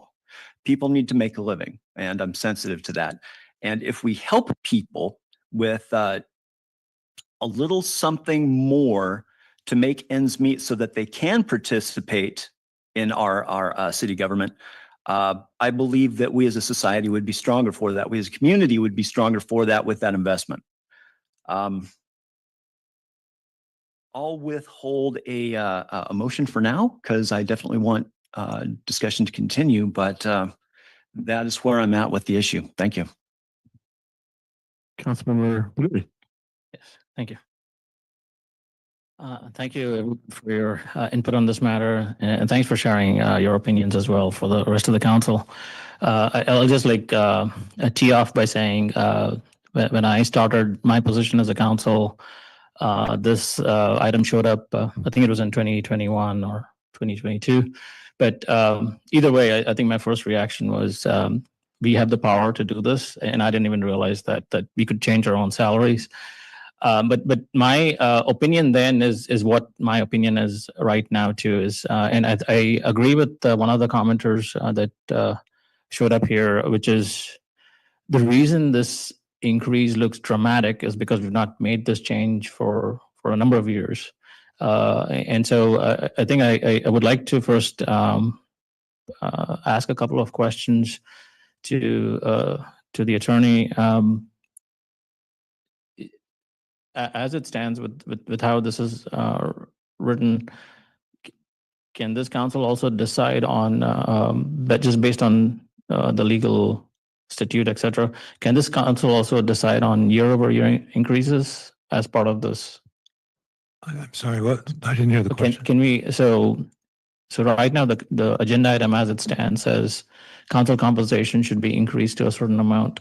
In addition to that, can the council also vote upon council compensation increase to a certain amount plus a year-over-year increase of a nominal percentage for the future? No. Okay, thank you. And the other thing I wanted to understand was can this, as it's written in this form, can this council body also request something to be going to the ballot? Yes. Okay, Thank you. So so with that being said, I would say that there is a lot of work involved as a council member. If I just look at today, for instance, I have been in meetings for, I would say, 6 hours and 46 minutes, just in meetings related to the city matters, not only here, but other participating agencies. So it is something that is not as clearly visible to the public, but it does happen. There is a lot of work involved. And I do believe that compensation wise, at least from a salary perspective, the fact that it's been over 25 years is something we need to consider, and therefore we need to do the increase. I also believe that from what I'm read from the presentation, in 1998, this didn't go to ballot for the change for the mayors from $500 to $700. The council at that time had made that decision. So I think we can make that decision today as well, similar to what that council did at that time. I would say the big reason for me also for voting for this changed increase is we are going to be in a new state of matters in 2 years from now, and that is the districting process. And I agree with Council Member Walking Stick's comments. There is that one of the comments that came across when we were talking about districting was, are there going to be representatives in a certain district that will actually run for council or not? Because yes, there's a pretty good pool of folks that want to run for council, but it is not necessary that that pool is coming from a certain district or not. And we are going to be in that situation in about a year and a half from now to see what that pool looks like. And I think an increase in compensation is justified to say that, like, somebody who's running for council, there is at least some benefit that you gain by running through this process. So I'm supportive of the compensation. I don't think the medical item, and this is the same kind of situation I was in, I think 2020, 2021 or 2022 too, is the medical item is I would say comes at a higher tag to the city. Like some had outlined it, the cost could get to about $180,000 a year, not necessarily 180,000, but it could. And I think if that, my opinion is that the medical part of this equation can go to the ballot. And I would like to see, in fact, the folks that are running for council next time around, what their thoughts are on this matter when they're running. So I would at least look at it that way, where we would go to ballot route related to the medical benefits. And then finally, I would say that from a moving forward with this agenda item, I know it's all condensed into one short form, but perhaps we can split the question and take one step, one item at a time and decide accordingly. So it makes it easier for us to vote. Thank you. Thank you very much. And I fully intend to split the question at this point based on the comments. Councilmember Rao. Thank you. As it stands, the current pay will not even cover child or elder care for council responsibilities, including the county boards and commissions. There's an opt-out clause for anyone choosing to decline it. And going back to at least 2014, no one has. Compared to the raises taken by other cities on the peninsula, I believe this one is measured, it's conservative, it's responsible, and it is long overdue. For those that cannot run because of the financial barrier, this is a way to encourage younger people to throw their name in the hat. We're going to need at least probably 10 people running in various districts in the next election. I believe we suffer when we have a less diverse council. We have a lot of underrepresented groups in our town, and this along with districting can help to start to fix some of these things. Someone brought up an interesting point about volunteering. And right now we're having challenges on some of our boards and commissions because we can't fill them, because the people that had volunteered in the past unfortunately are not in a spot where they can continue to volunteer. Maybe they've done it for 25 years and they've, decided to do other things, spend time with their grandkids or whatever. But I think it's important to realize that the challenges to filling the boards and commissions could be the same challenges that we face having people running for office. So I do agree that we need to divide this up into 2 votes. I think we should address the pay tonight and the medical at a future point when we see where we are from a financial standpoint. I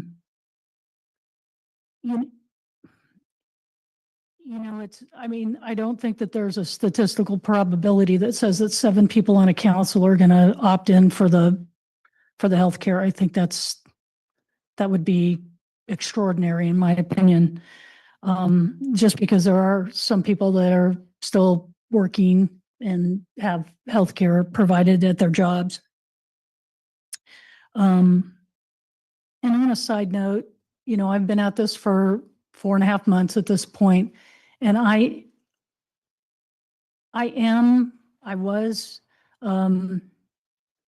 think previous council members undersold how much time and effort it took.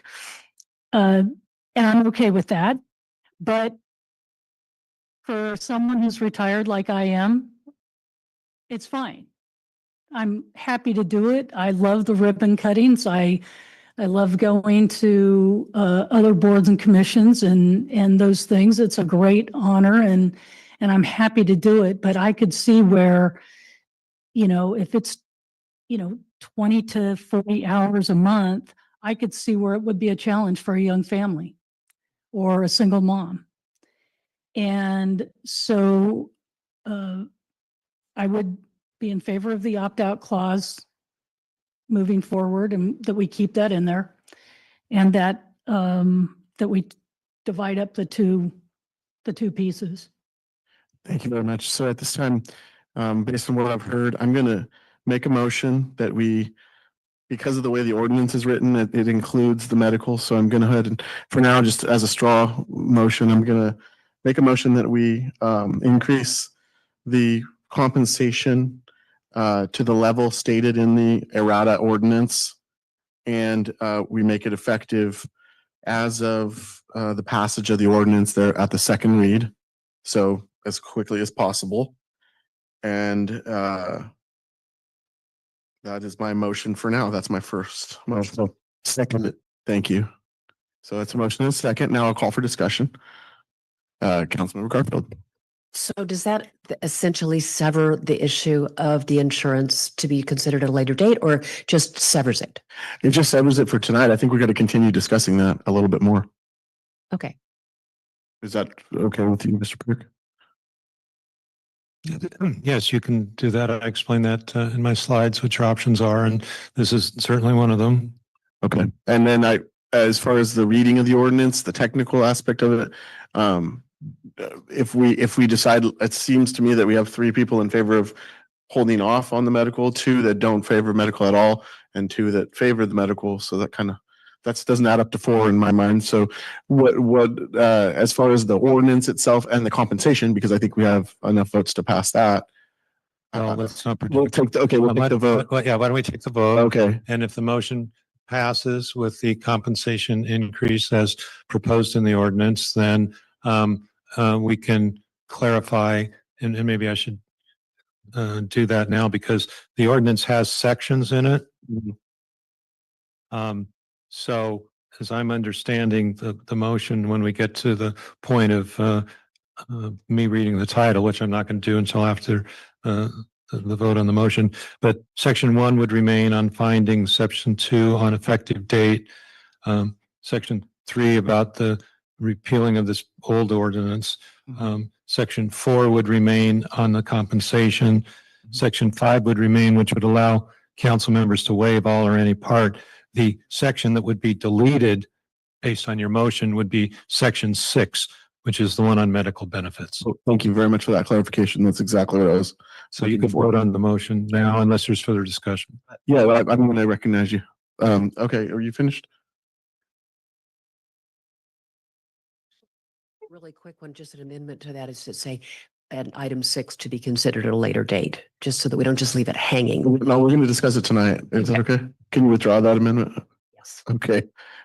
Discussion, Councilmember Walking Stick. Yes, a point of clarification. Just, we are voting to amend the proposed ordinance itself. We are not voting to pass the ordinance with the amendments. Is that correct? Maybe I should answer that one. Yeah, go ahead. What you're doing now is voting to modify the potential ordinance that's in the errata, and by limiting that ordinance just to sections 1 through 5 and excluding section 6, which is the one on medical benefits. All right, perfect. Thank you very much. Councilmember McDonald. So this means we're voting on the change to the ordinance first and then voting on whether we're yes or no for the ordinance. Is that correct? Or that's what it made it think so. I can answer that one. After the motion, depends what the vote is on the motion, but I'm just going to hypothetically say that if the motion passes, then we would need to request the city attorney to read the title of the ordinance, and then the remaining steps in terms of the recommendation are in the agenda packet. Okay, and so the intention is that we pass tonight the compensation portion, not taking it to the voter and having it effective immediately. Yes. Okay, and I guess my concern with that still is just that, I guess, kind of to what Councilmember Walking Stick said, we did come into this as a contract. My understanding was that we always waited and had these things take effect until the next council took over.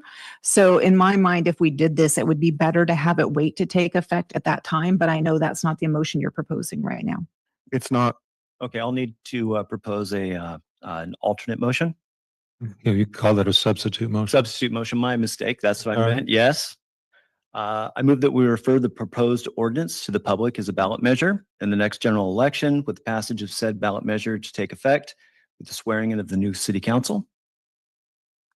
Does that include compensation and medical, or just compensation? I would like to leave that to a secondary motion right now. What I want to, my intent is to move this to to a public ballot measure.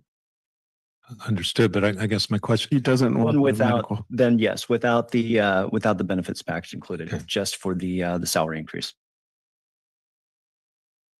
And is there a second? Second. Okay, there's a second. So we'll take a vote. We'll call a vote on the substitute motion first. So this is just for clarification for everybody. We're voting on sending this compensation to the ballot as moved by Councilmember Walking Stick. So that's the first thing we're going to vote on. We're not voting on the compensation increase. That's my motion, which we voted on second. Got it? Okay. Okay. Can we proceed? Yes. Councilmember Walking Stick, Aye. Councilmember McDonald, Aye. Councilmember Rao, Councilmember Vaduri, Councilmember Garfield, No. Mayor Pro Tem Emilio, No. and Mayor Smith. No. Motion fails 5-2. Okay, and at this time, we'll take up the second motion. This is my motion to pass the sections as repeated by the city attorney. Or actually, this is just to amend the ordinance as you stated, sections 1 through 5, dealing with the compensation with immediate effect. Well, with effect, meaning like immediate to be 30 days after the second reading. That's what I meant, yeah. As immediate as we can be. And then, Okay. and then to clarify, the ordinance being revised to include only sections 1 through 5 and not section 6 on medical. Correct. Yeah, that's what we're voting on. So I'll give it a roll call vote, please. Okay. Mayor Smith moved. Yes. Mayor Pro Tem Emilio, Yes. Councilmember Garfield, Yes. Councilmember McDonald, Yes to the change in the ordinance, but not the vote yet. To enact it, just the vote for changing the ordinance, what the ordinance is that we will be voting on. Correct? No, this is what the ordinance would look like that I'm going to read the title on. So maybe we should start this over if you were in some doubt. There's a proposed ordinance. It's in the errata. And I read a few minutes ago what those 6 sections were. And the last section is medical benefits. So what this motion would be to request me to read the title for the ordinance without section 6 in it. This is not going to be, that's what the motion is. I think you should understand that you'd be voting in favor of an ordinance that would have, and remember it's being introduced at this stage, would be sections 1 through 5 without section 6. So we're voting to approve that revised ordinance at this time, or we're voting for the ordinance and then we will vote on whether we vote for that. So when you say approve the ordinance, I mean, I need to use, Approving the ordinance and then we're going to vote yes or no separately, correct? Okay. Let me try it again. Well, I thought that's what you What said. this motion is to modify the ordinance Mhm. to delete section 6, Mhm. leaving only sections 1 through 5. Mhm. And then once that's done, then I'm going to read the title of that ordinance because that's step in the set forth in the agenda. Then I'm going to read that title. It's that I read earlier about an ordinance of the city increasing compensation, et cetera. I'm going to delete the reference to medical benefits. And then after I read the title, then there would be a motion to waive further reading of the ordinance. So there are some additional steps, That was my question. but this motion would be helpful to provide direction as to what the contents of that ordinance will be, Exactly. So yes on that Yeah. revision of the ordinance wording. as I've just explained it. Yes. Thank you. Okay. We can continue with the votes. She voted yes. Okay, so that's a yes vote. Councilmember McDonald? Thank you. Councilmember Paturi? Aye. Councilmember Rao? Aye. Councilmember Walking Stick? No. Motion carries 6-1. All right, so the next step would be to request that I read the title of the ordinance as it's just been modified to exclude section 6 on medical benefits. So, So moved, and I'll move the balance. no, somebody needs to ask me to read the title. Please read the title of the ordinance. I'm glad to. It's an ordinance of the City Council of the City of Pacific Grove, increasing the compensation of the mayor and city council members, and then deleting from the title and providing medical benefits available to city management employees. That would not be part of the title of the ordinance based on the motion. Makes sense. All right. So now where we are is I have now read the title of the ordinance, and there would be the next step would be which you can do collectively. These are in your agenda packet under the recommendation, and these are collective, can be done in one motion. It'd be a motion to waive further reading of the ordinance as modified. Can I move the balance? You can, but I just wanted to state what that is since we should know. And then in summary, step 4 is to introduce and hold the first reading on that ordinance, then to direct the publication of the ordinance that will be satisfied by a summary. So you can move those actions which are listed as 3 through 5 under the recommendations. So moved. Second. Would you like a roll call vote? We have a motion and a second. Any further discussion on the 3 through 5? Anybody? So Going now once, we're going voting twice. whether to adopt the ordinance, correct? Correct. Okay, I guess roll call vote. Okay, Mayor Smith? Aye. Mayor Pro Tem Emilio? Aye. Councilmember Walking Stick? No. Councilmember Rao? Aye. Councilmember Paturi? Aye. Councilmember McDonald? No at this time. Councilmember Garfield? Aye. Motion carries 5-2. Okay, and so we left. Thank you very much for the vote. Thank you everyone for the discussion. I think it was a great discussion. And we've left the item of the medical benefits kind of hanging out there. It appears to me that we're not going to likely pass an ordinance tonight to go with those medical benefits tonight. Doesn't seem like. I would be a little leery of just going straight to a ballot measure without possibly a little more workup on it, but I'll hear comments about that. Councilmember Garfield. I think that's a good point, but I think there are two things that are time sensitive. And actually one that's time sensitive. One is we're in the middle of budget. We're just starting the budget process. We're hearing a huge array of projects that need to be done. We're hearing about things that are in not very well kept. I think we'll have an opportunity to look at this after the budget process is complete. It will still be relevant and still be viable at that time. And then we can discuss our pros and cons about it when we have the information we need. Yeah, I thank you for that comment. Anyone else? Councilmember Rao. Very well said. What she said. Okay. I agree that we should wait until after the budget process. I thank you for that. That's a great comment. Thank you. Councilmember Pinero, sorry. Thank you. I don't think, irrespective of the budget, the amount that's for the medical benefit that's proposed at 180,000 or maybe more or less will not change. And I think we need to make a decision whether we want to take it to ballot right now or later on. I think we'll have good times, we'll have bad times. The budget will be up, the budget will be down, but that figure is not going to change dramatically.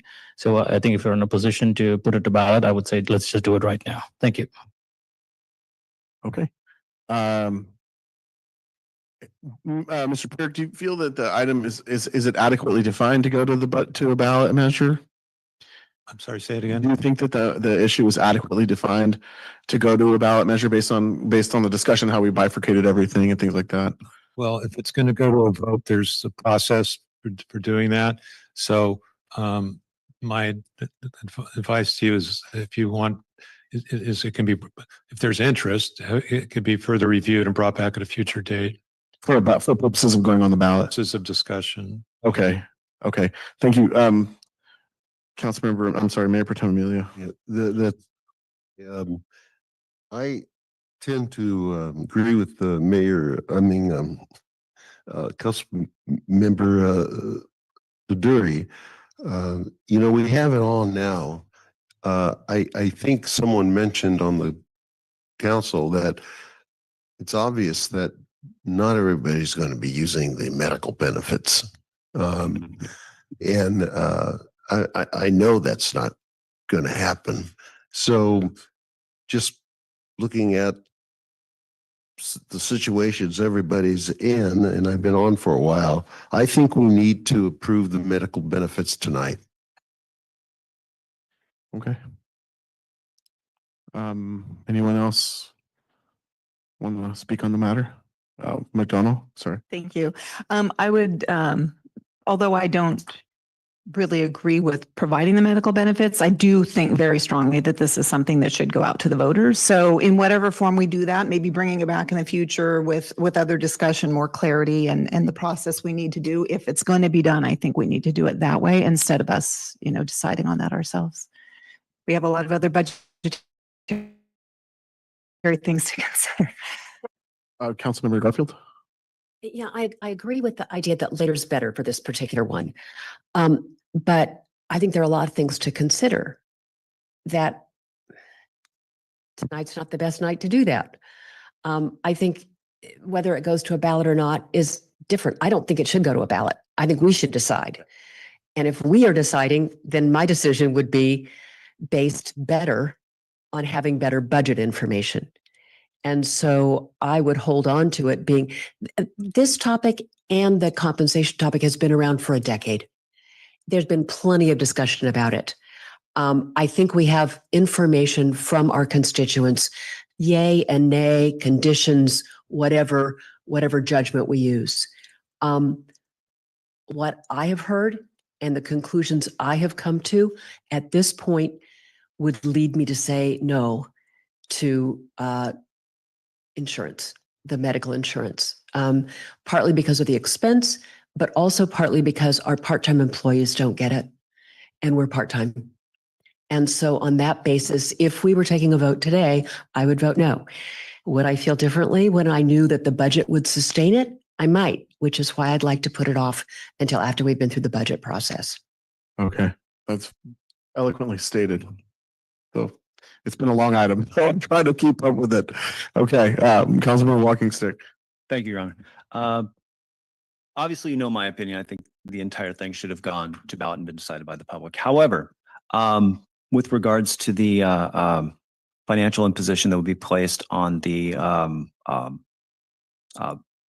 medical dimension of a benefits package, you're absolutely correct in that we don't know what kind of burden that's going to be placing on us relative to what our financial priorities are. We haven't been through the whole budget yet. We don't know what we're really sacrificing by putting that money towards medical benefits for the city council. So from that perspective, we just don't have the information yet, right? So I would defer the conversation to a later date as well. The point that part-time employees don't get medical, and we are part-time, is also very, it's valid. But I think the bottom line is we just don't have the traction to really make a lot of progress on that on that medical decision tonight. Okay, so do I have a motion relating to the medical? Does anyone, chapter wouldn't make? I'll give it a shot. Okay, I move that we defer the issue and the decision about what to do about medical, whether it should go to a vote or be decided at council, and at what level, until after the budget is complete. do I have a second? Second. Okay. Discussion, please. And let me just, before I open for others to discuss, I am in favor of I've already said it, but I just want to be clear. I had not changed my mind. I do think we need to do this. And my preference was that we would have packaged it all nicely with what we already passed, but that didn't happen. And I understand. And there were many good reasons not to, so I get it.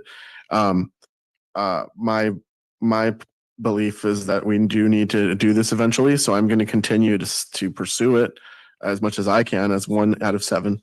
But I don't know what form that's going to take quite yet, because we haven't voted on my colleague's motion, and we may have other motions that are made. So we're going to see what happens. Thank you. Go ahead, Councilmember Peduri. I think, at the interest of time, I'm going to agree with Councilmember Garfield, and we'll just defer this discussion to a later date. Thanks. All right, very good. So we'll go ahead and take a roll call vote. Okay. Councilmember Garfield? Councilmember Walking Stick? Aye. Councilmembers Rao? Aye. Aye. McDonald? Aye. Mayor Pro Tem Emilio? No. Mayor Smith? Aye. Motion carries 6-1. Okay, and that brings us to the break a little late, but we're going to go ahead and take a break. And I'm going to give everyone 15 minutes on this one. Thank you.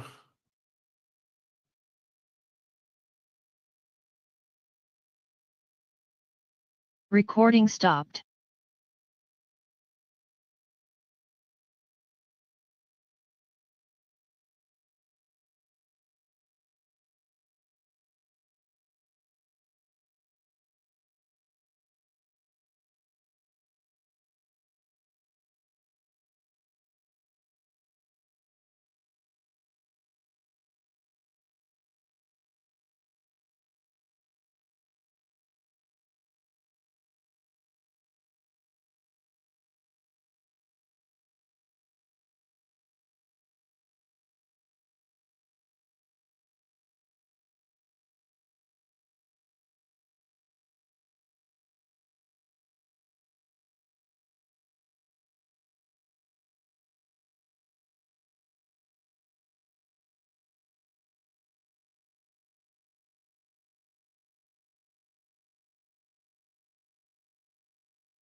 Recording in progress.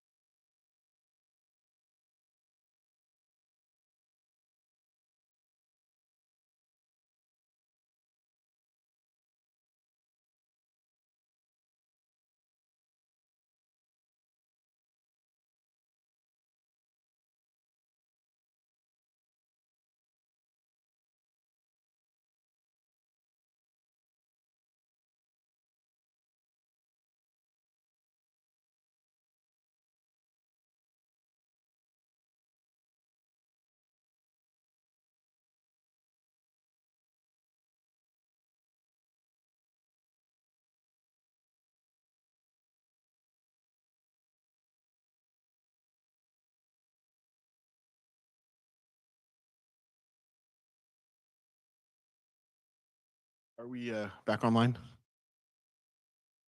All right. We're back online from our break. It's 8:31 p.m. Continuation of the regular meeting of City Council on May 7th, 2025.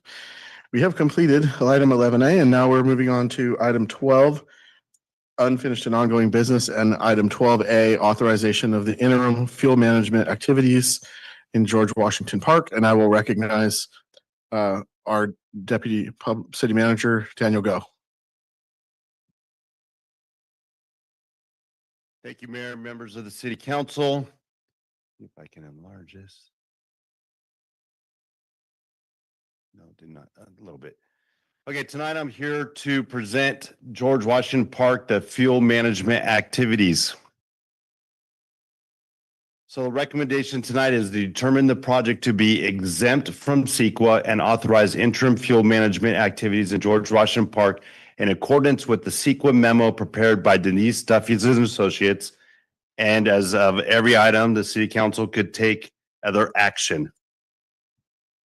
So just briefly, the park's broken up into 4 zones.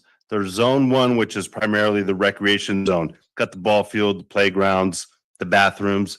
And then you've got zones 3 through 4, or 2, 3, and 4, which are considered the natural areas. Little background real quick.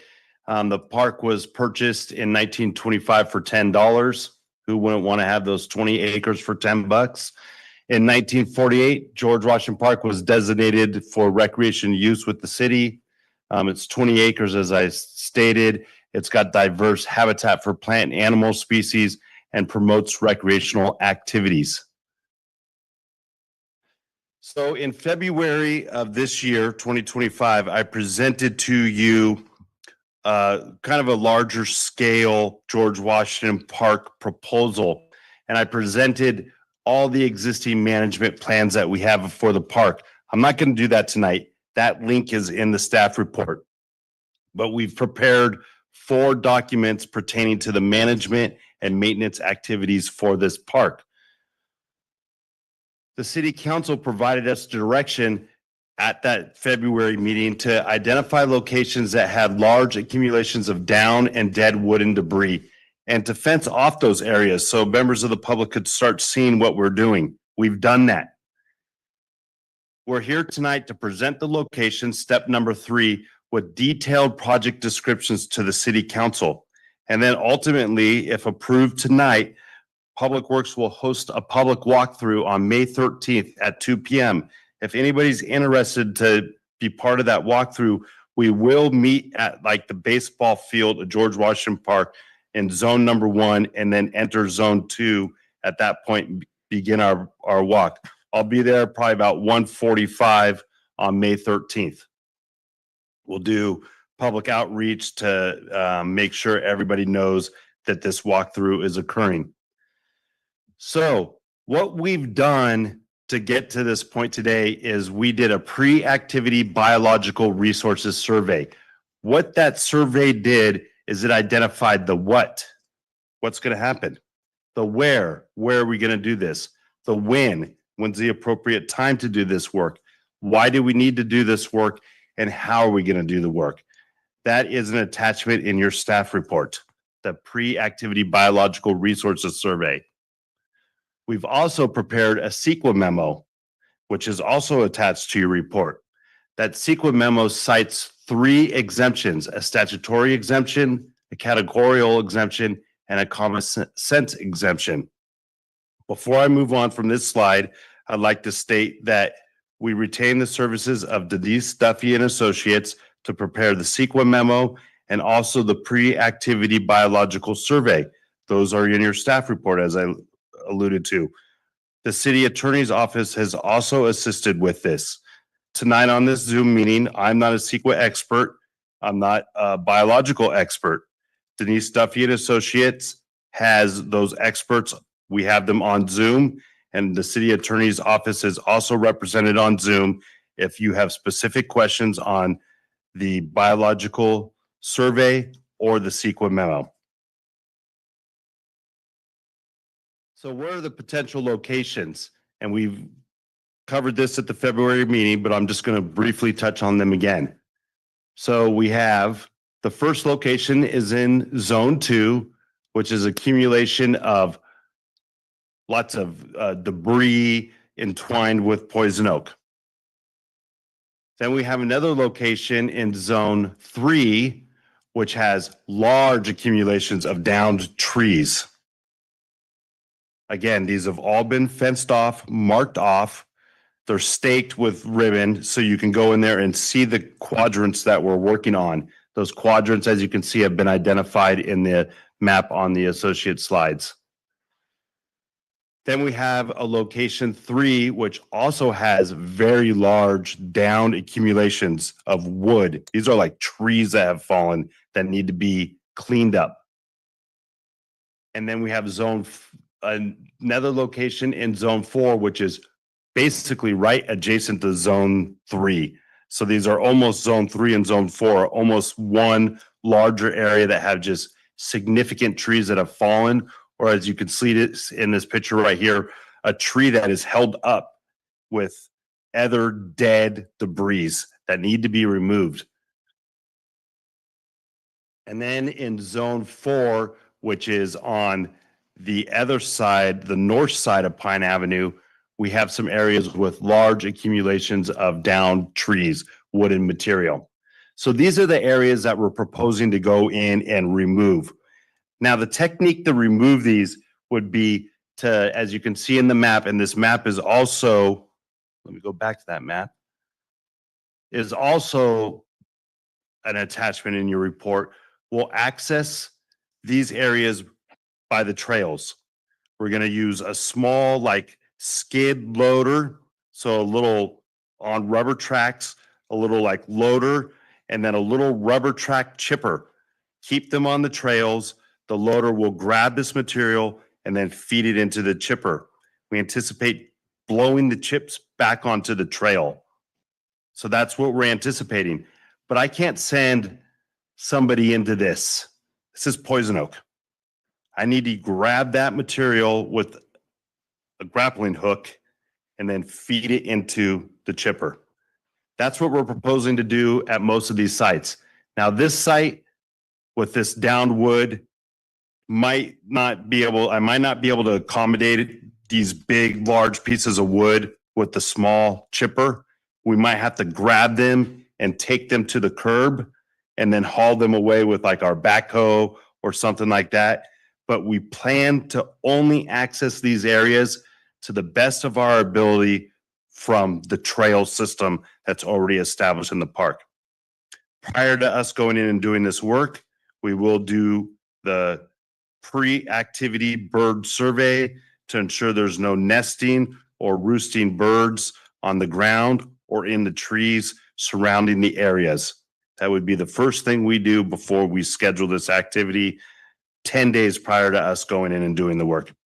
That concludes my report. And again, there's representatives from Denise Duffy and Associates on Zoom and also our city attorney's office that could answer any of these technical questions. Thank you very much. Thank you for the report. Can we check online to see if anyone's wishing to comment online? I'll give them 15 seconds to raise their hand. Thank you, Mayor. Anyone wishing to comment, please raise your hand as to 12A. The George Washington Park item. Yes, George. Four hands raised. Okay, that's fine. We'll give 3 minutes. Go ahead, Mr. Hanley.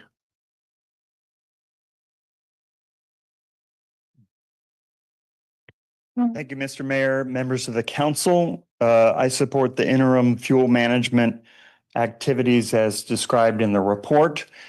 I heard a lot of good comments from council members about the danger at George Washington Park, and it's kind of reinforced by the fire chief's memo to you as a threat to public safety. I would hope you could go further tonight on this. I was disappointed to read that there'd be no removal or limbing of standing dead trees, removal of standing snags, and I'm concerned about the small footprint. I appreciate all the good work that the Public Works Director has done, but it's a very small footprint that you're working on. I've been involved in many fuel reduction projects and working with the fire chief, and we receive CEQA exemptions for much greater fuel reduction than what is described here. So I don't think you've pushed the envelope further as further as you could to achieve public safety. The Duffy report does provide good information about Governor Newsom's March 1st emergency proclamation waiving CEQA and the Coastal Act to allow local entities like yourself to do more critical fuel reduction activities. I'd like to see the council tonight add to the interim and pursue a real fuel reduction project and work with the governor. I think the governor has provided this city with a great opportunity, and I'm a little worried that this emergency proclamation won't be available next year. So it's like a great opportunity to enhance public safety at George Washington Park. And I would get the fire chief or another city staffer to be calling Cal EPA and the Natural Resources Agency. If you got a good project, press the governor's staff to approve it.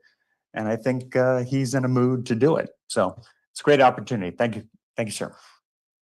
All right, go to the online. Thank you, Mayor. Chris Lindstrom. Yes, thank you. I'm really glad to see all the environmental precautions you're taking, and sounds like a well thought out plan. The only concern I had is when I heard about the poison oak and the way it's going to be removed and put in chipper. I would hope it wouldn't go in bark that's put back on trails or composted or something, or because of the oils in the leaves that can really spread and can cause a lot of damage to people's skin. So that's all. Thank you.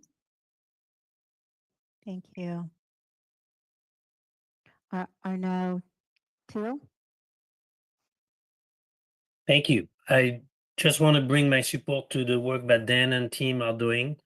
It's not perfect, but this is a good start.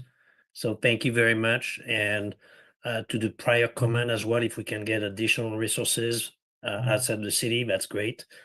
But we have to start somewhere. Thank you. Andrew Kubka. Thank you very much for the report, and thank you for starting this wonderful work. It needs to be done. We need to fix our trees, and we need to fix our trails.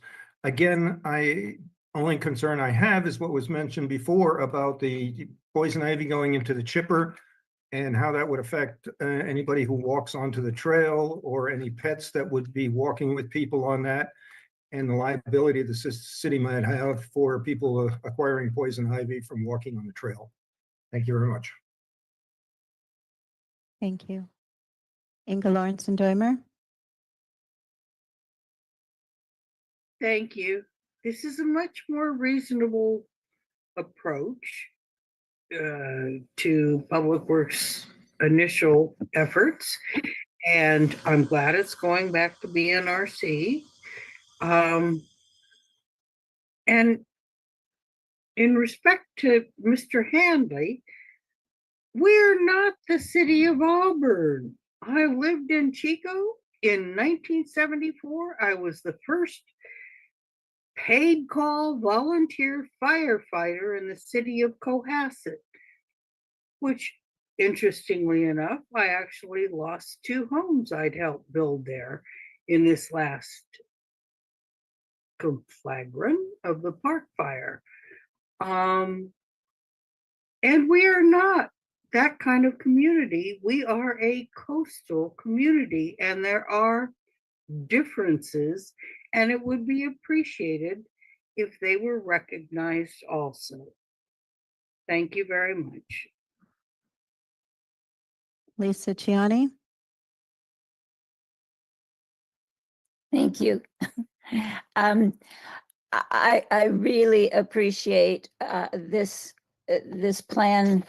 It sounds so much more reasonable based on real science and real observation than what we've heard about that was planned here in the past in George Washington Park. And I appreciate the efforts to stay on the trails and not go into the interior parts that are off trail, because it seems like that was what they did.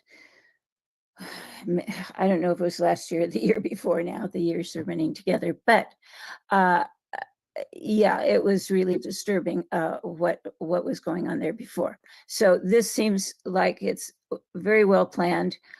I certainly am concerned with how the poison oak is disposed of. And I do question just about the chipping.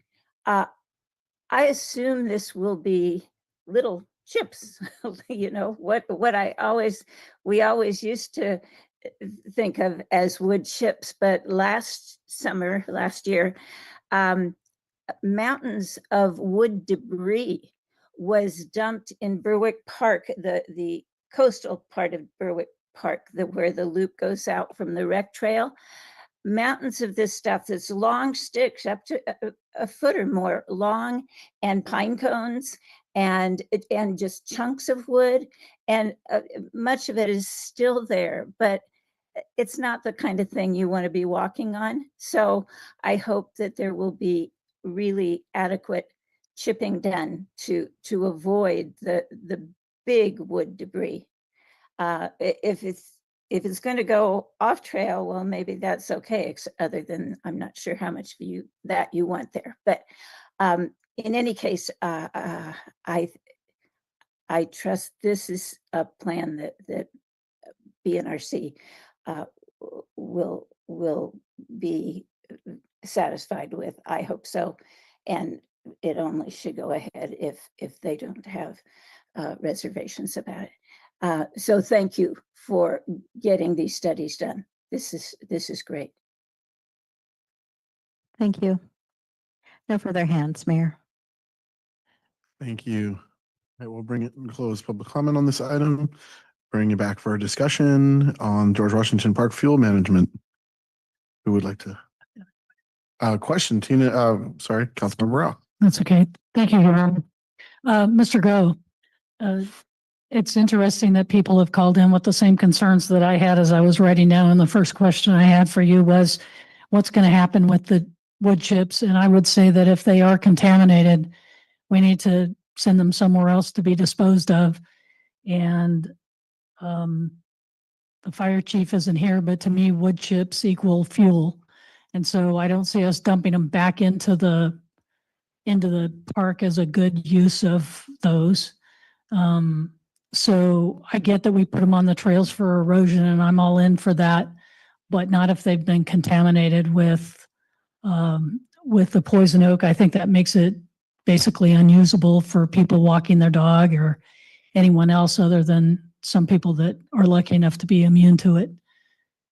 So that's my only cautionary tale is let's be careful with the wood chips. Anyone else? Councilman Walking Stick? Director Go. I think it just seemed a little not obvious. When you were talking about extracting the wood, the felled wood that was in the poison oak, you were talking about chipping the wood itself and not the poison oak, correct? Yes, you're correct, Councilmember Walking Stick. We would attempt to just try to pull that wood out of there and try not to remove as much of the poison oak. Try to leave the poison oak in place. We're just trying to move the downed wood right now. Will we get some? Yes, but it's going to be minimal. Okay. Yeah, we should probably look at not putting that particular wood on the trail. Then I'd like to make the adjustment to the plan that way. My concern with that, which is fine, is then I would like to just blow it back into the forest. And I understand that you're stating that that would be a fire hazard, but it'd be minimal compared to the debris we have now. Otherwise, I'm going to have to get some type of equipment in there to haul it out. If your concern is contaminating somebody with that poison oak, then how am I supposed to manually remove it without creating that contamination? So if there's an accumulation of poison oak, I would like to just blow it back into the forest, and that's going to propagate seeds and germination and growth. That's what we see when we do this forest regeneration, is that type of seedlings popping up on these areas. Trees. Talking about the trees on the seedlings, correct? We're talking about the trees? Yeah. Yeah. Okay, on that particular pile, that is the smallest pile we've got out there in the park. That's a relatively very small group. I would not be opposed to blowing those chips right back in at that location, especially if it saves us from having to bring in larger equipment, which was probably doing more harm than good at that point with the soil compaction and the potential for, because we got a narrow area to squeeze in right there. So a higher potential for causing more damage than we're fixing. So, but just making sure that the poison oak stays off the trail would probably be a public safety issue and something we'd want to do. On to my other regular thoughts. First up with CEQA. That's always been a concern of mine. And yeah, there's clear justification that the governor has suspended CEQA for projects exactly like this one. So that's not an issue. But I would hope that we as Pacific Grove can do better than just the minimum. Just what CEQA advises is the minimum consideration for your natural resources. I would hope that as the community that's trying to protect, rehabilitate, and bring back the monarch butterfly within the body of its city, and completely surrounded 100% by a marine sanctuary, we would want to exceed the minimum for average communities in California. We're not an average community. That being said, I feel in many ways we are exceeding that, especially with how we've produced or how we've proceeded with this planning and project management for this particular project in George Washington Park. I've seen a vast improvement in the planning, in the project management, how this is being thought of. And my hope from the beginning, when the city took on creating this new planning process, my hope was that it would be a replicable process that would allow us to conduct future work a little more easily, that we could then engage in regular maintenance while making sure that our ecological treasures were protected. And I believe we're getting there. I believe this is a tremendous first step towards doing that. Of course, we can improve the process as we go in the future, but you as a group have done an excellent job with moving this forward. I do have a question about if the plan is still for Denise Duffy and Associates to do an inspection, like no more than a week prior to work being done, and whether or not we would have a biologist or representative from Denise Duffy's and Associates on site the day the work is being done. Councilmember Walking Stick, it's anticipated that we would do the bird survey 10 days prior to the work being conducted. And then we would get that written report on the 5 locations. And if everything was clear, then we would proceed with the work. And who is doing that survey 10 days prior? It would be Mr. John Wonky with Denise Duffy and Associates. Okay, good. Yeah, they would be qualified to do far more than just the bird survey. I would hope, I would encourage that they do a full, and I would expect them as a biologist to do a full evaluation. We've got more than just birds there. That's very important and of primary concern, but there's a lot more than just that. So I feel a lot better knowing that Denise Duffy's and Associates will be on premises and will be doing a prior walkthrough. It's my understanding that they will not be there present the day of. It was not anticipated. That's not in our budget. This could take multiple days. Okay. And it was not anticipated that we would have somebody there. We would do that pre-survey. We've mapped it out. We'll do that pre-walk. Everybody's going to know exactly what we're doing. Sure. That's my anticipation. But if it's the direction of City Council to provide alternatives, then I could contact Denise Duffy and obtain quotes from them to be there during the time. Well, I understand the give and take of it, and I appreciate what we've got right now with the biologist going through and doing a walkthrough prior to the actual work being done, provided that the work adheres to the recommendations of the biologist. I would be okay with the plan as it stands. Thank you very much. Thank you. Okay, at this point, I'm gonna, seeming like we have pretty universal support for this recommendation one, so I'll entertain a motion on that, and then we can discuss further after that. It's fine. It's already 9 o'clock. Yeah, Yeah. I'll make a motion Okay, to approve the project. number one. Yeah, number one recommendation. Okay. Second? Second. Okay, discussion? Yes. To make clear that instead of the slight modification of the plan is that the chipping from site number 1 will be blown into the park, not placed on the trail. Is that a modification of one? Well, it's different than what's the plan is, so I wanted to make sure that we understood this is Plan 1A. Is that doable, Director Go? Absolutely. Okay, all right. So that's a slight, Just a teensy. okay, all right. Do you accept that? Yeah, I'll accept it. I just, my comment is, Ambers, I said it last time, are not discriminatory. They'll go all over the place. And in LA, I showed a lot of slides on that. I think it's time for Mr. Go to do his job and get this common sense thing to get this park cleaned up. That's my thing. I'm not concerned about the chips or anything else at this time. I think Mr. Go has the common sense to go ahead and do what he needs to do. Your Honor, if I may.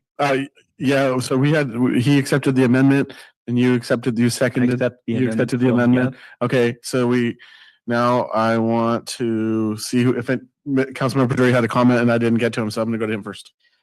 Thank you. So I'm supportive of the agenda item just generally, but I do think there is weight to what Mr. Hanley said. We are already doing something with the George Washington Park plan today. We have council alignment on a lot of items. We have council attention to this matter. We have the state emergency actions that dictate that we need to do something for wildfire purposes.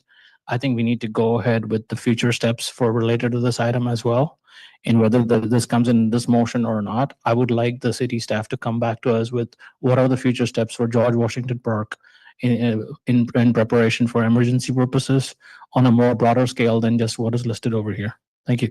Thank you. And I'm going to actually recognize the city manager because I think he has a comment and might be speaking to this actual item we're dealing with. Sorry. Thank you, Go Mr. ahead. Mayor, for recognizing me quickly. Just as you're making your motion, we want to make sure something's clear. That as of this item, there was not anticipated to go back to the BNRC to present this. There will be a day of a walkthrough when people could come. What is anticipated to go back to the BNRC is what Councilmember Peduri is talking about right now, which is the larger plan. So A larger plan to address fire mitigation okay. All right. Councilmember Walking Stick was waiting. Oh, yeah. I'm glad that the idea that we have to do something for fire was brought up. I mean, obviously I wanted to recognize that for the first time in a long time, there's no fight on that. We don't have people saying we shouldn't do it. We have consensus on that, and we have a plan to move forward with making real changes, which is a vast change from what's happened in the past.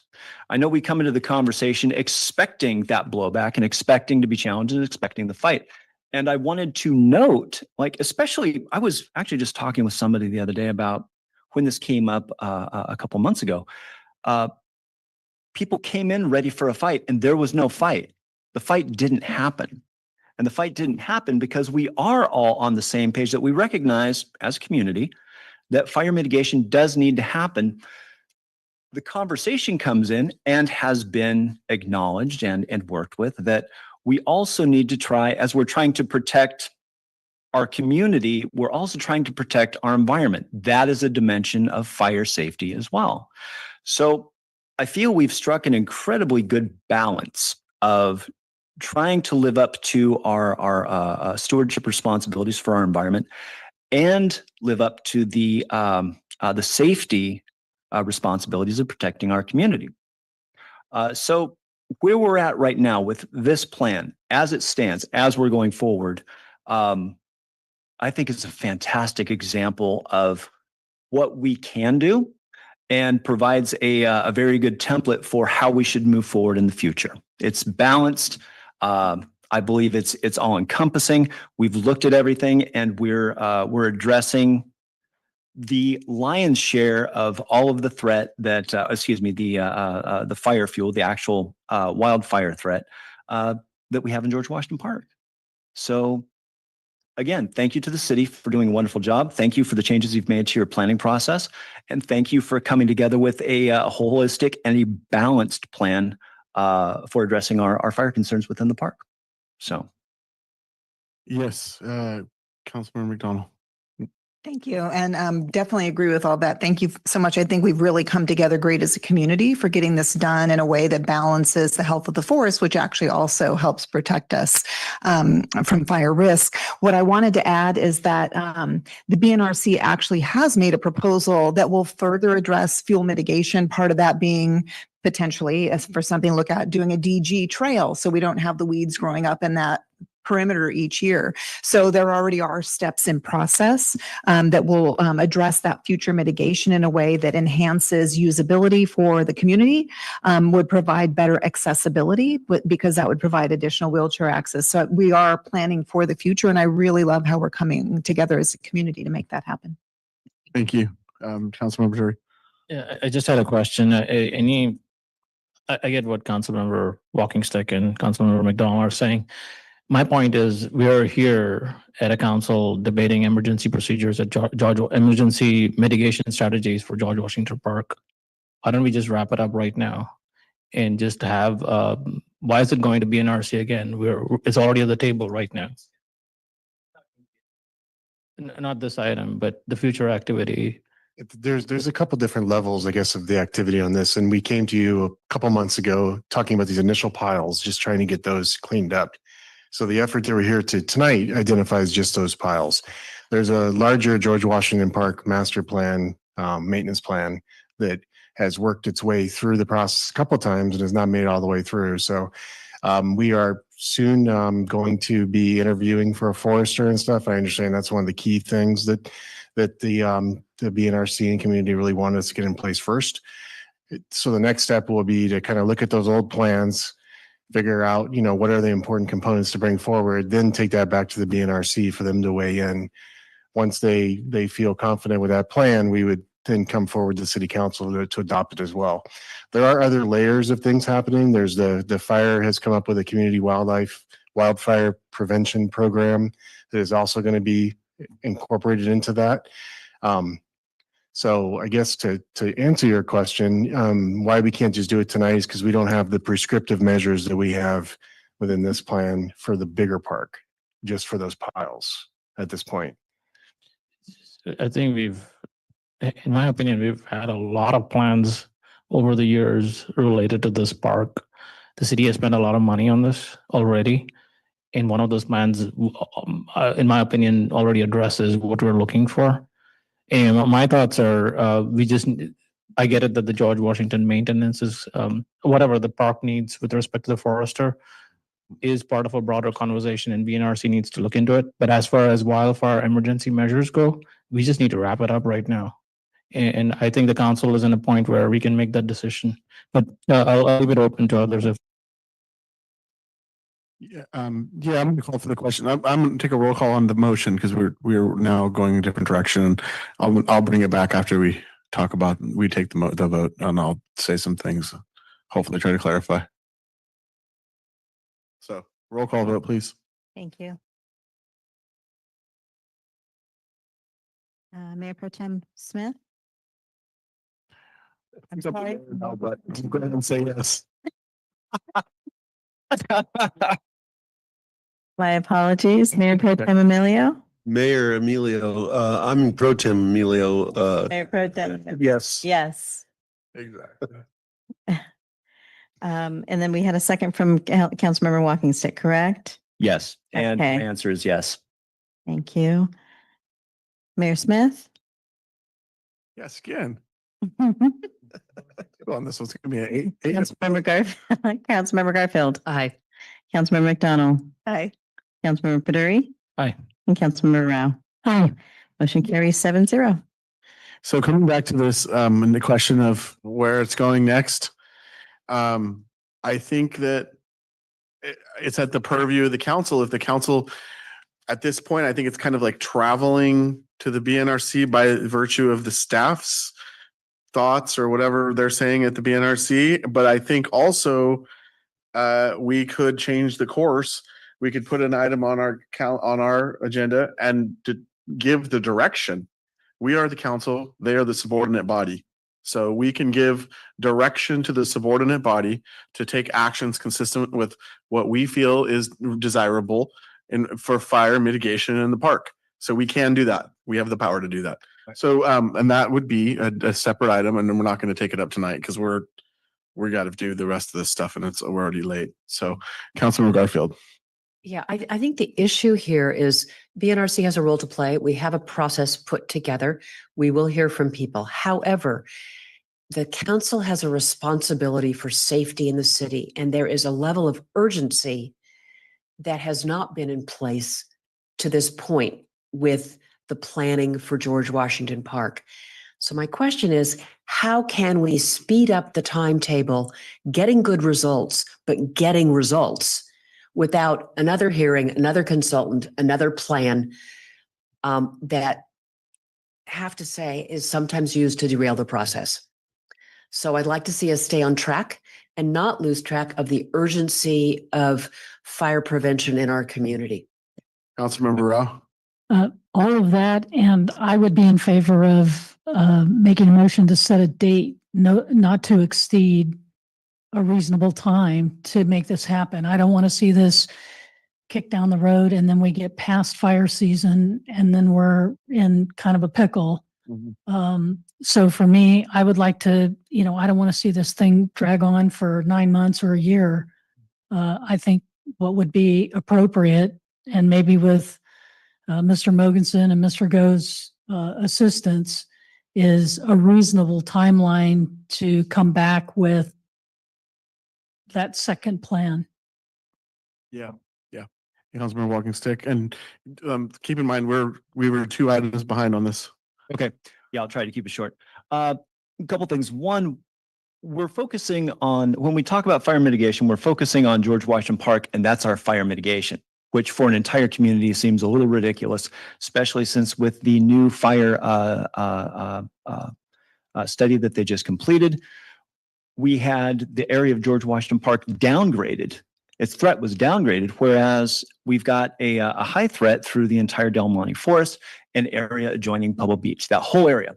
So we talk fire mitigation, and we're now going to focus on an area that we actually have tangible progress on in fire mitigation and actually handling the fire threat over there. We just voted on it. Two, we're talking about an area where the threat level was actually downgraded in our last study, and we're completely ignoring the vast area that was upgraded to high level, a good portion of our town, and not addressing that. So if we're going to do a fire mitigation plan, let's base that fire, if we're going to have that discussion, which I want to have, let's make sure we're actually addressing what the latest fire study identifies as our high risk area. And I would like to see, similar to what we just did to George Washington Park and with handling the fire fuel load in there, actually have a tangible plan, because I think we're looking at something that's action-based and time constrained, come up with that same sort of plan for the areas that are now labeled high risk. I think that would provide the most benefit to our community. It seems like I understand we get caught in a habit of we perceive where a threat is and we continue to hit that. We're addressing that right now. What we're not addressing is where we need to put our attention next. And I don't want to ignore the high threat area and continue back to a low threat area and address and try to come back with more measures where we just passed measures. We are currently taking action. Thank you. And I actually think that that's what Councilmember Paduri is saying. I think what we're saying is, I think from a higher level, we need to come in as a council and assess all of our fire risk, and even in Del Monte. And we have a full global approach to the whole thing as part of the council initiative. And if that involves work being given to BNRC, then that will involve that work. But I don't think it needs to start there. I think that we do need to be in charge of that effort. Mr. Mogensen, he's got a quick comment on that. I was going to see if this would help the council at all. Is that Jennifer Cervantes, I believe, with Monterey Fire, is putting together the fire protection plan for Monterey, eventually for us and for Carmel. We could bring an item back in relatively short order, probably to address where we are in the process with that. Things are a little more complicated, as we've seen with George Washington Park, because of the biological natures of things versus what they're probably doing at some of the places in the other communities. But we could bring that discussion back sooner than later if that's helpful to help you move this along a little bit more. And what are the pieces that are now pending before other bodies? Are there pieces of this that are pending before other councils or other subordinate bodies like the BNRC? No, to my knowledge, the BNRC is just like, they have not approved the George Washington plan from before. The one I think has been labeled a DUDAC study. I think that one kind of died there. So that nothing is pending before them until we come back with a new document of some kind. Okay. Councilmember Rao. Brumley Park is going to be its own thing, because as you cross into Pebble Beach, CAL FIRE is monitoring and mitigating there. So most of those are residential, they're privately owned, which is a lot different than George Washington Park, which is on our purview. And that the fire department, at the meeting that they had at the Monterey Conference Center, had already addressed the fact that they will work with private residences to come into compliance. So they're going to do a lot of that heavy lifting for us.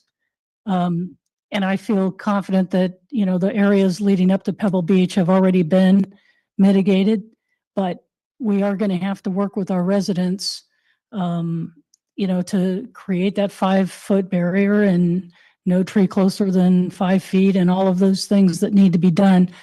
But the fire department's going to help us to do that. They're going to message out through postcards.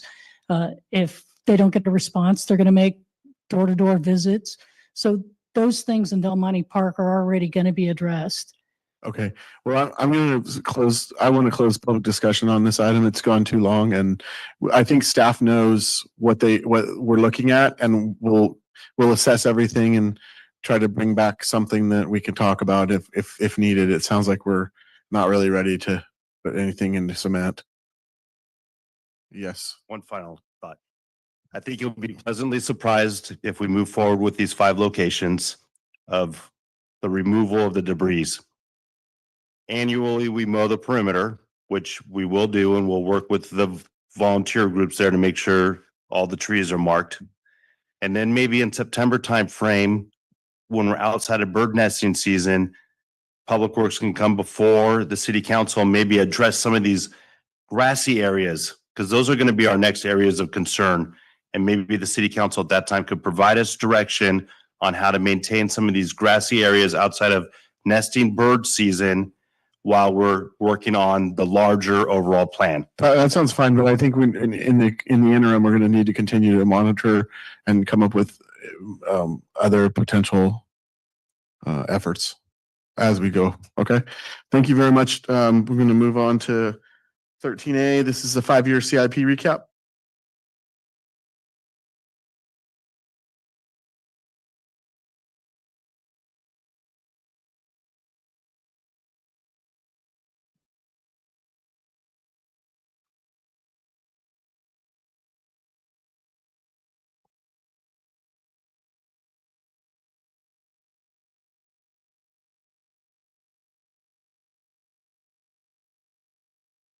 And now Ms. Hallaby is going to be giving us a presentation.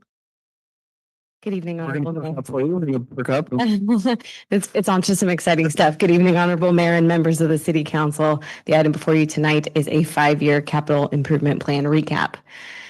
The staff recommendation is just to receive the presentation, but the purpose of the presentation is to really highlight the infrastructure improvements that have been made over the last 5 fiscal years. So fiscal year 1920 through 23-24. In the past, prior to bringing forward the next year's CIP, we've brought back a 1-year recap. This is the first time that we're doing a 5-year recap. We're looking back to show broader trends and key insights on the CIP over a longer span of time. And that is more reflective of kind of the larger scale improvements that we've been able to make through the capital improvement plan. So with that, I'm just going to jump right into the data. 80 projects have been completed over the last 5 fiscal years. They are broken out into the categories on the graph shown on this screen. 11 of the 80 projects are parks and recreation related. 15 projects are environmental sustainability projects. 22 of the completed projects are transportation related items, and 32 of the projects are facility improvements. I'm going to quickly touch on each of those categories. So the natural environment here is obviously what makes our community so beautiful and special. Over the last 5 fiscal years, the CIP has really prioritized green infrastructure, sewer system upgrades, and stormwater improvements. Here is, again, a graph at the very top showing kind of the breakdown of all the projects, but we're going to focus in on the environmental sustainability projects. So again, 15 were completed. We're breaking that out into subcategories. So 4 of the 15 are green infrastructure. 4 are sewer infrastructure improvements, and 7 are stormwater projects. Now, I want to quickly touch on funding for environmental sustainability efforts over the last 5 years. We've harnessed substantial grants and enterprise funding to fund these environmental sustainability efforts, and that has led to some very major improvements as it relates to stormwater and sewer infrastructure. We received a $4.4 million grant from the State Water Resources Control Board to enhance some stormwater infrastructure. And the reason I want to take a moment to linger on this point is because we do not have any dedicated stormwater funding. Our stormwater projects are always competing against all of our other vital infrastructure improvement projects, including facilities, and so they're often hard to fund. So in this instance, we were able to obtain a $4.4 million grant and make some pretty notable improvements, and I'll cover those in a few slides here. We were also able to harness over $7 million of sewer enterprise funding over the last 5 years to make some pretty notable sewer infrastructure improvements, and that allows for better service as well as protection of our environment. And again, those are harnessing our sewer enterprise funds. So as it relates to stormwater, over the last 5 years, we used that grant that I mentioned to install 2 new diversion structures that help us capture pollutants and protect the bay. This is some of my favorite infrastructure projects to highlight. This is our ASBS wet dry weather capture and diversion project. It's a mouthful, but it is really cool. We installed this diversion tank that's on the left-hand side, and it is actually located beneath the 9th green at the seventh tee of the golf course, which is pictured to the right here. So it's actually right there beneath the green. You really can't even see it. It's virtually undetectable, but it is neat in that it holds 50,000 gallons of stormwater and diverts that into our away from our bays. So I like to think in tangible terms. So what is 50,000 gallons? That's equivalent to essentially 380,000 standard size water bottles. So to try to put that into perspective, over the last 5 years, as it relates to underground stormwater infrastructure pipelines, we've been able to install over 4,000 linear feet of stormwater pipe. That's equivalent to about 0.8 miles. Again, I like to think in tangible terms. So what does that actually translate to? That's almost a dozen football fields laid end to end. And that's essentially enough pipe to stretch from Berwick Park to Lovers Point distance-wise. So those same metrics for sewer. Over the last 5 years, we've installed almost 11,500 linear feet of sewer pipe. That's 2.2 miles. That's almost 32 football fields laid end to end. And that's enough pipe, if you were thinking about it, to stretch from the Point Pinos Lighthouse all the way to the aquarium. So these are really important. It may not seem, well, it does seem like it's a good span of underground infrastructure, but to think about the fact that we're actually digging into the roadways, there's a significant amount of engineering, a significant amount of like tangible construction that happens in order to get these metrics. It's really impressive.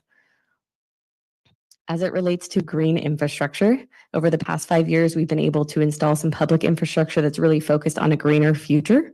So we've installed 6 EV charging stations. These were the first public charging stations in the downtown corridor and some of the first that were publicly available in Pacific Grove at the time that they were installed. And we were able to harness a grant to help facilitate this project as well.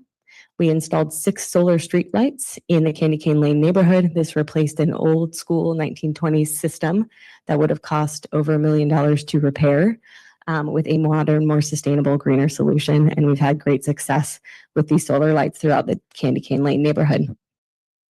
We've also been able to install public infrastructure that promotes environmental responsibility. So we've installed 1 trash enclosure in our downtown, and that helps us contain waste and debris and prevents it from entering our storm drains and our protected bay. And we were also able to install the first publicly accessible water fountain along the Pacific Grove coastline, and that has a bottle fill station. So again, we're trying to encourage reusable water bottles and reduce plastics. Okay, on to the facilities projects. So the city manages over 17 facilities. That's everything from office spaces, recreation spaces, leased properties, all of which are essential to our community. Of the 80 projects that were completed, 32 were facility related. So that's 40% of all of our projects. We broke these out into subcategories as well. And so we had 2 long-range planning documents that were completed that were related to our facilities. We had 5 interior upgrades, 15 exterior building repairs, 6 heating and cooling and plumbing projects, 2 major building renovations, and 2 projects that targeted some pretty critical safety and accessibility. I do want to note that, we were able to complete a large number of projects, but that does not include the day-to-day that happens, that our crews, are in buildings addressing work orders from staff members, from members of the public.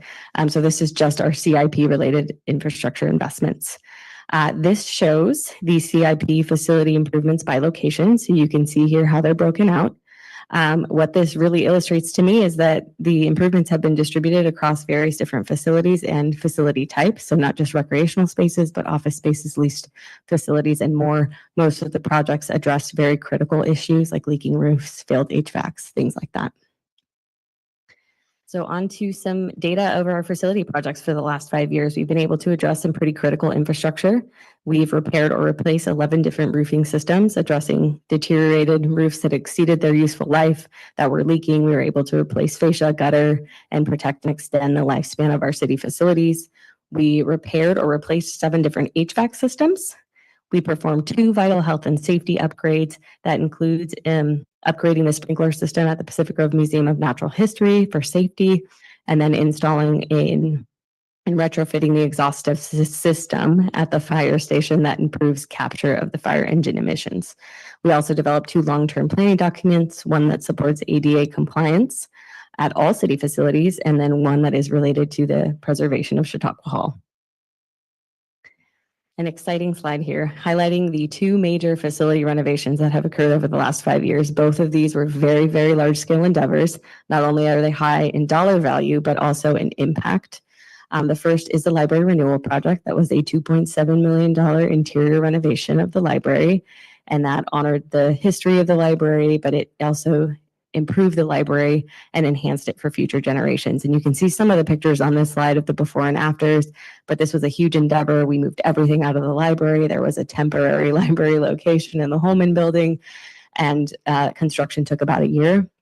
So this was a huge endeavor. It's beautiful, and a huge accomplishment for the city. And this was funded in large part also by community donations and grants. The second project was the Public Works reconstruction effort that cost about $1 million.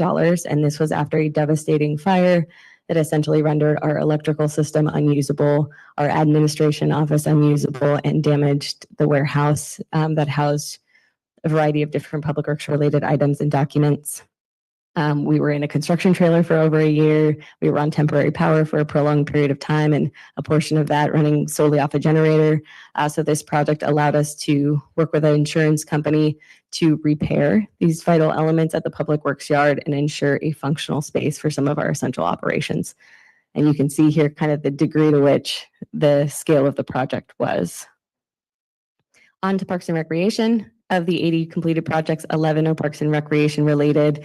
And the graph at the bottom of this slide shows the projects by location.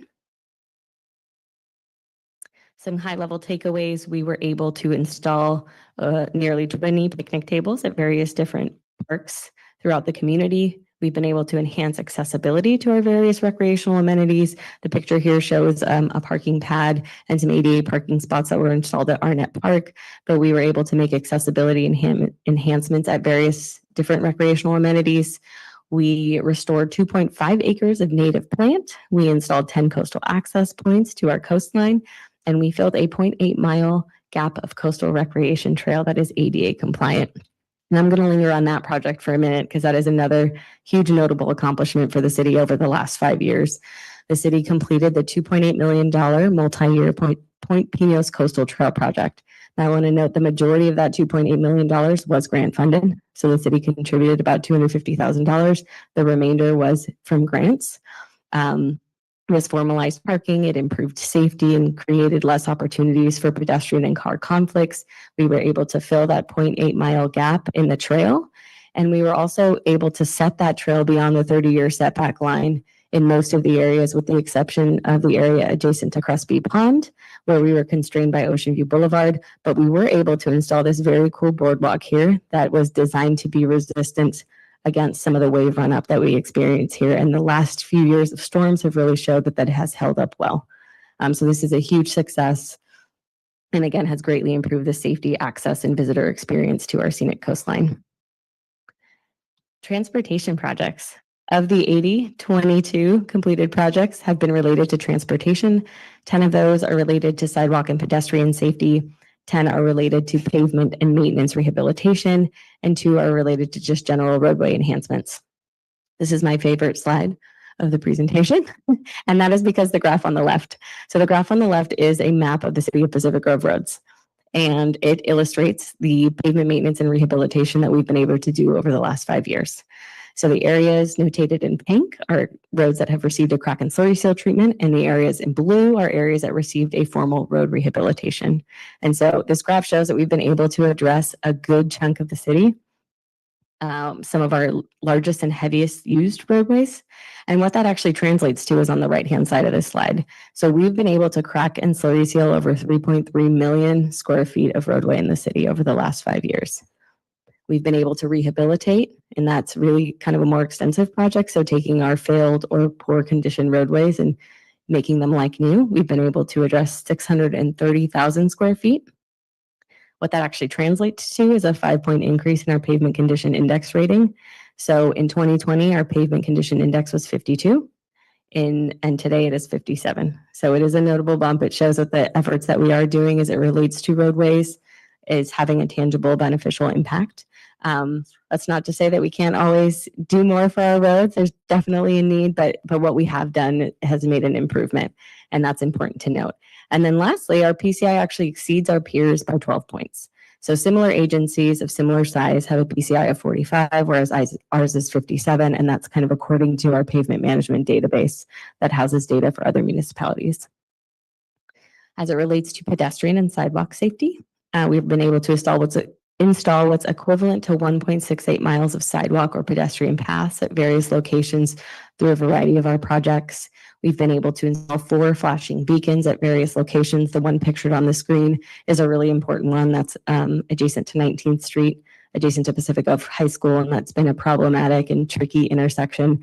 This is actually Caltrans jurisdiction, but the city took the initiative to pull a permit and install this improvement to make it safer for our community. We've also been able to install 83 ADA ramps through our various projects.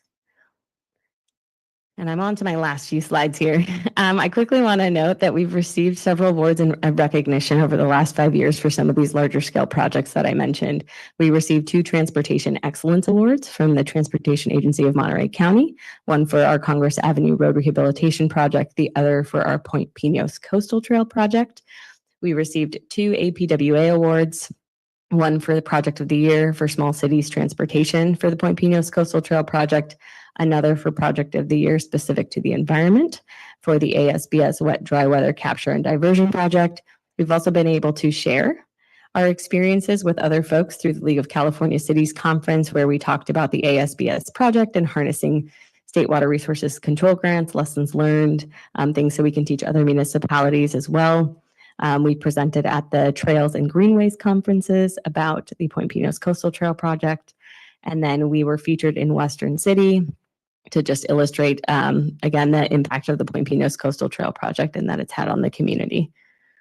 And last but certainly not least, funding. So we've been able to do a lot of really great things over the last few fiscal years. As we all know, we've been constrained as it relates to funding CIP. The need is this large and the funding kind of never meets that need.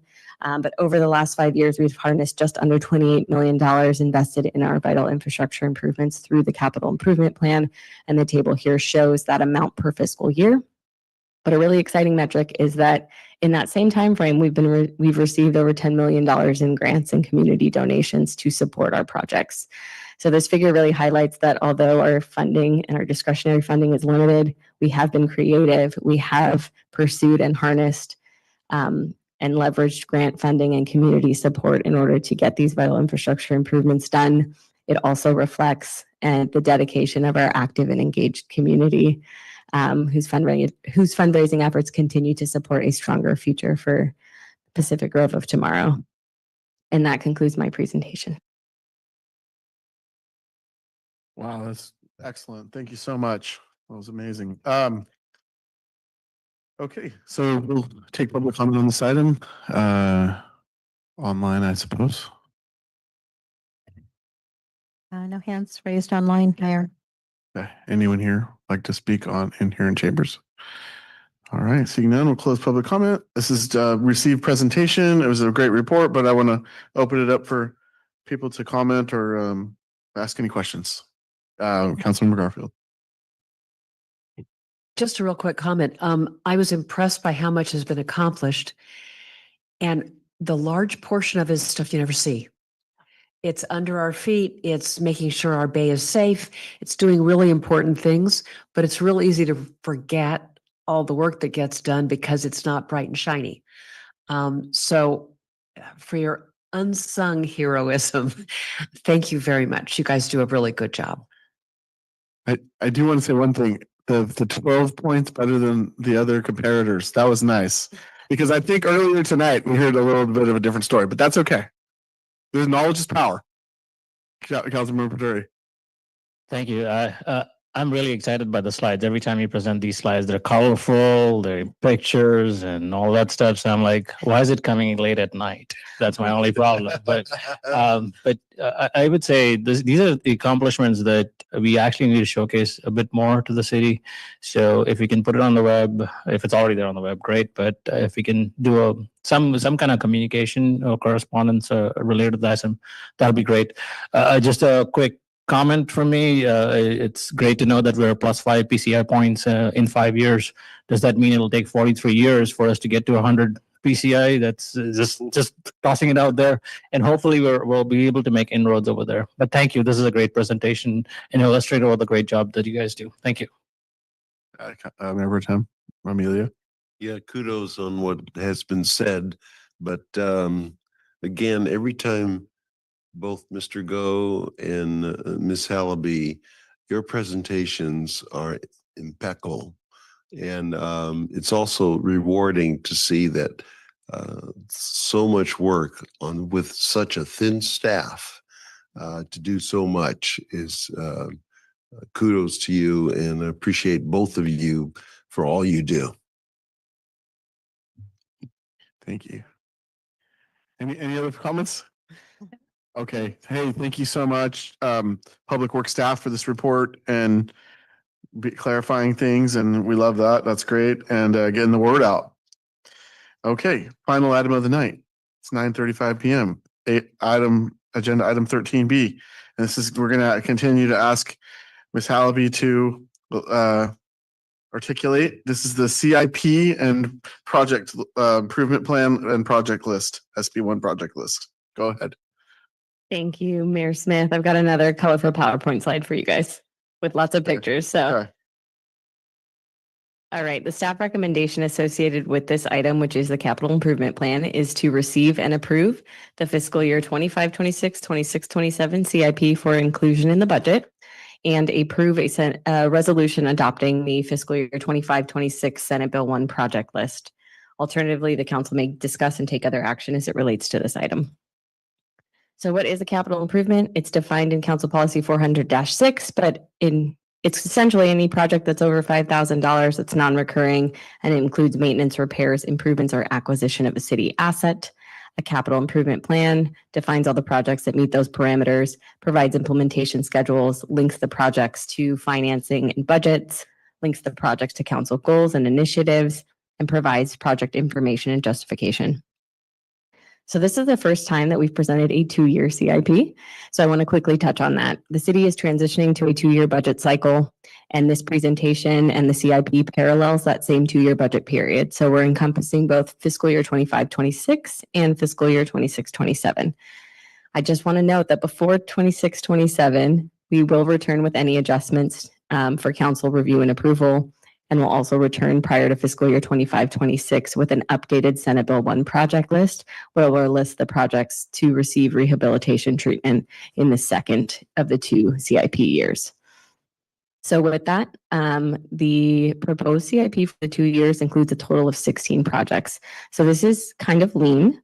It contains only the most critical needs, mandates, or requirements to meet eligibility for external funding, or items that have a community donation. So again, 16 projects. It's broken out into 3 projects that are what we call multi-funded projects. They are comprised of a general fund and a non-general fund component. And the total of those 3 projects is $4.3 million across the 2 fiscal years. And then we have 11 non-general fund projects for a total of $9 million. And these are funded through various non-general funding sources, including the enterprise and special revenue funds. And I do want to note that the attachments to the agenda reports are very robust and include much more detail than I can provide in this presentation tonight. But a quick note on funding. So the total for the proposed CIP is $13.3 million. Only $1 million of that comes from the general fund, $500,000 per fiscal year. And that is due to limited funding availability. So the general fund has only been harnessed for expenditures that are required to meet our annual maintenance of effort requirements. And a maintenance of effort is a requirement in order for us to remain eligible for Senate Bill 1 and Measure X funds, which cumulatively each year give us over $1 million for road and transportation projects. And the maintenance of effort is intended that, you know, if these other external agencies are providing the city with money to invest in their road rehabilitation, there's an expectation that the city is also investing its own money into its roads.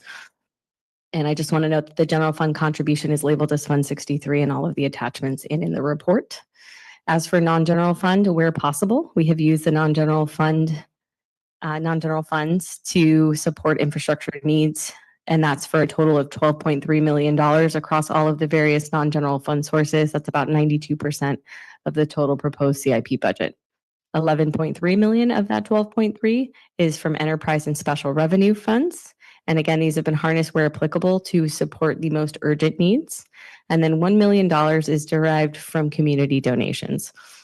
And that will fund enhancements to facilities and meet community needs. And these enhancements would probably otherwise go unfunded because all of the limited available funding we do have is prioritized to the most critical needs. This slide just illustrates the breakdown of the funding over the 2 years and the various sources that's also included in the agenda report. So I won't linger here for too long. So on to some of the projects. The first is our multi-funded project, which is a street rehabilitation project. The funding is noted on the top left corner of the slide, but we're proposing $1.7 million in the first year and $1.6 million in the second year. We are looking to address 3 failed road segments. In fiscal year 25-26, we're looking at 10th Street, Beacon, and Del Monte Boulevard. These three segments have not undergone any formal rehabilitation in over 30 years. All three of the segments are failed. One of them even has a PCI of 0, which is quite literally the worst possible score you can get on the PCI scale. Each of these segments was selected based on our pavement management program and in-field assessments. This project will also help us meet that maintenance of effort requirement that I just mentioned through the general fund allocation. As I noted before, we will return before fiscal year 26-27 to identify the roads for that second fiscal year of funding. Our next multi-funded project that has a general fund and Measure X allocation is the mandated ADA improvements. This project will address some ADA compliance issues at Lovers Point and at Prescott Avenue. I do want to note that this is a mandated project associated with a court order, and it has some pretty strict requirements and for completion in fiscal year 25-26. So at Lovers Point, we'll be replacing the existing ADA ramps and constructing a new sidewalk at the Triangle parking lot, which is pictured at the top right of the slide here, and that must be completed by October 31st. And then on Prescott Avenue, we'll be doing sidewalk infill repairs, installation of ADA compliant ramps, and upgrades to driveway approaches. And that element of the project must be completed by December 31st. So you'll see on the funding here, this is only a proposed project for fiscal year 25-26 to meet these compliance deadlines. The next project is our crack and slurry seal project. This has a general fund and Measure X allocation. Crack and slurry sealing is a vital maintenance activity. It helps us keep our good roadways in good condition. It's a very cost-effective treatment that we like to harness. Streets to receive the treatment are identified through our pavement management program, maintenance logs, and infield observations. And this is another project. All three of these projects I just mentioned will help us meet maintenance of effort requirements each fiscal year. So on to non-general fund, we have a total of 13 projects, as I mentioned, $12.3 million. 4 of these projects target city failing infrastructure. We have one project that will allow for a critical upgrade to the fire station emergency alerting system. We have 2 projects that will address sewer system infrastructure deficiencies, 2 projects that will allow us to continue multi-year efforts. So there's already an element that's funded and we need an additional allocation to continue to pursue those projects. And then we have 4 projects that are proposed to address community desired upgrades, utilizing those generous community donations that I mentioned. So for facility improvements, we have 2 roofing projects. The first is a roof repair at the youth center. This will harness recreation donations for a total of $32,000. This will address a known leak that currently exists today at the youth center right above the restroom. The roof is leaking into the light fixture in the restroom, and that has led to water intrusion. This project is really important because the youth center can't function and have recreation programming in the facility if the restrooms aren't operable. So we want to address this quickly before there is more water damage and it becomes a much larger, more extensive, more costly project. Similarly, we're looking to repair the roof at the police station through operating donations for a total of $70,000. This will replace a 40-year-old roof that is currently leaking. Our public works crews are awesome and they were able to make a temporary patch, but we haven't had any significant rain recently. And again, this is another project where we want to address it promptly so it doesn't become much larger and much more costly.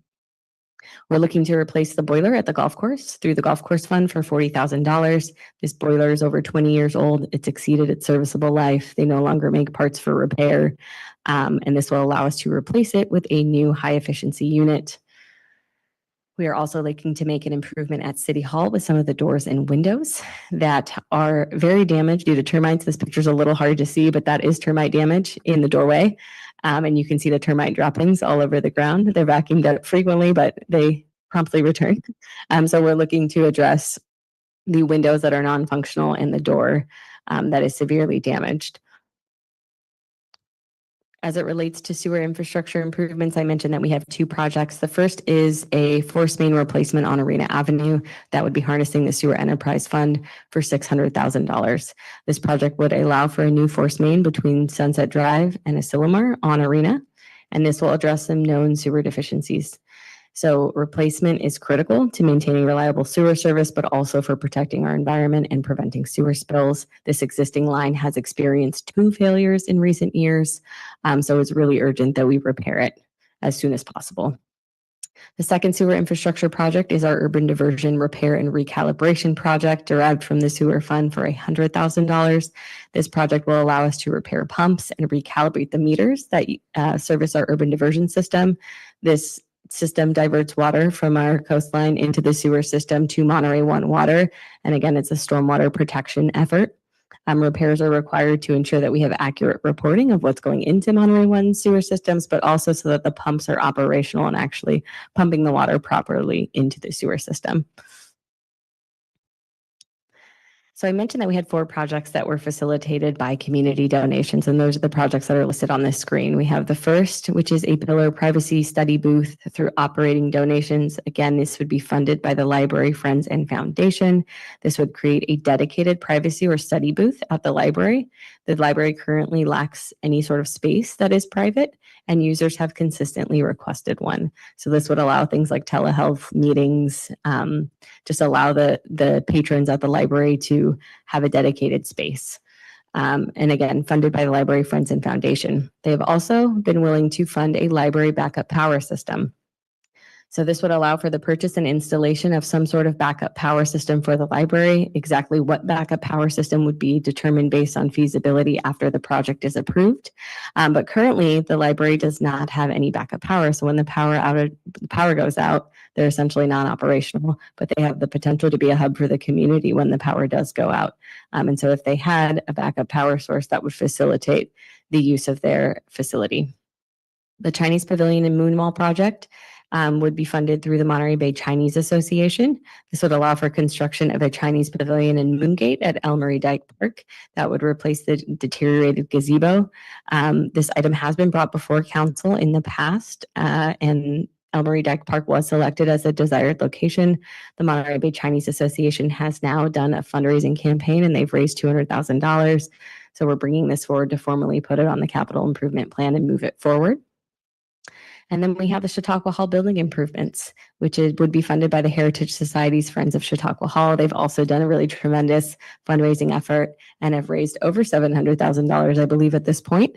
And this project would address the improvements at our historic and beloved Chautauqua Hall, and identify and address the projects that were noted in the WJE building assessment that was performed in 2024. I do want to note that formalized funding agreements would be executed with these entities before we actually started work, but the funding would be ran through our operating donations fund. And then we have 2 projects that would allow us to continue with some multi-year efforts. The first is our recreation trail improvements at Esplanade Park. This was funded through the fiscal year 24-25 capital improvement program through the Strong Fund, and that $20,000 was funded for design and engineering. We've completed the design well under that $20,000 budget, and we've gotten creative with our funding. So we're looking to harness Yant Fund to the tunes of $6,000 to allow us to move forward with construction. As you can see here, the recreation trail is significantly narrowed adjacent to Esplanade Park, and it's forcing folks to go out into the roadway. We have created a sort of temporary solution to project pedestrians from vehicles and bicyclists, but we need to formalize that and make it an actual improvement. The CDP process is currently underway. We know that we will need funding for construction, so we're looking to roll forward the remaining amount from the original $20K, and that would be formalized through a budget amendment later, but allocate an additional $16,000 to allow for construction. And then we have our sewer collection system master plan, projects 1, 6, and 9. Our sewer collection master plan is a large document that notes all our sewer deficiencies and projects that would need to be addressed. We've completed all of them with the exception of these 3. In fiscal year 23-24, the council allocated $1.8 million to allow for engineering of these very large scale improvements, and that engineering is underway. We anticipate that to continue through fiscal year 25-26, but we know that we will need construction funding, which we're anticipating to resume or begin in fiscal year 26-27. Right now, that estimate is $7 million. That might change when we have an actual engineer's estimate, but for now, we want to earmark that money. And as I noted before fiscal year 26-27, we would return with any sort of updates that would be needed. And as I start to wrap up here, I just want to note, as always, the available funding falls short of the actual need. We're able to do a lot with a little, but we can never quite meet all of the needs in the projects that are submitted. And so this results in an unfunded project list that is included as attachment 3. The unfunded list includes some critical infrastructure needs that have been identified by assessment reports or a city engineer, but it also contains some non-essential upgrades or improvements, things that would support like long-term efficiency, but are less critical in nature. The list has been prioritized, high, medium, and low, based on the critical nature of infrastructure. I do want to note and call out that we are currently working on a 5-year CIP with the Administrative Services Department. And we plan to look at this unfunded list and try and figure out where over the next 5 years we might be able to address some of these critical needs, paired with some of the items from our facility conditions assessment, our pavement management program, really looking at a holistic view of our expansive infrastructure portfolio and figuring out what the actual need is year over year, kind of in a broader scale view. So more to come on that. Lastly, the Senate Bill 1 project list is included as an attachment. This is a requirement of the California Transportation Commission. Through SB 1, we are slated to receive just over $390,000 next fiscal year through SB 1, and we're planning to harness that full amount towards our street rehabilitation project. And that concludes my presentation. Thank you. Okay. Very thorough. Very good. Check with the public. Anyone online wishing to comment?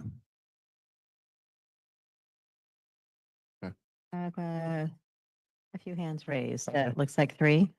Let's go for it. Tama Oliver.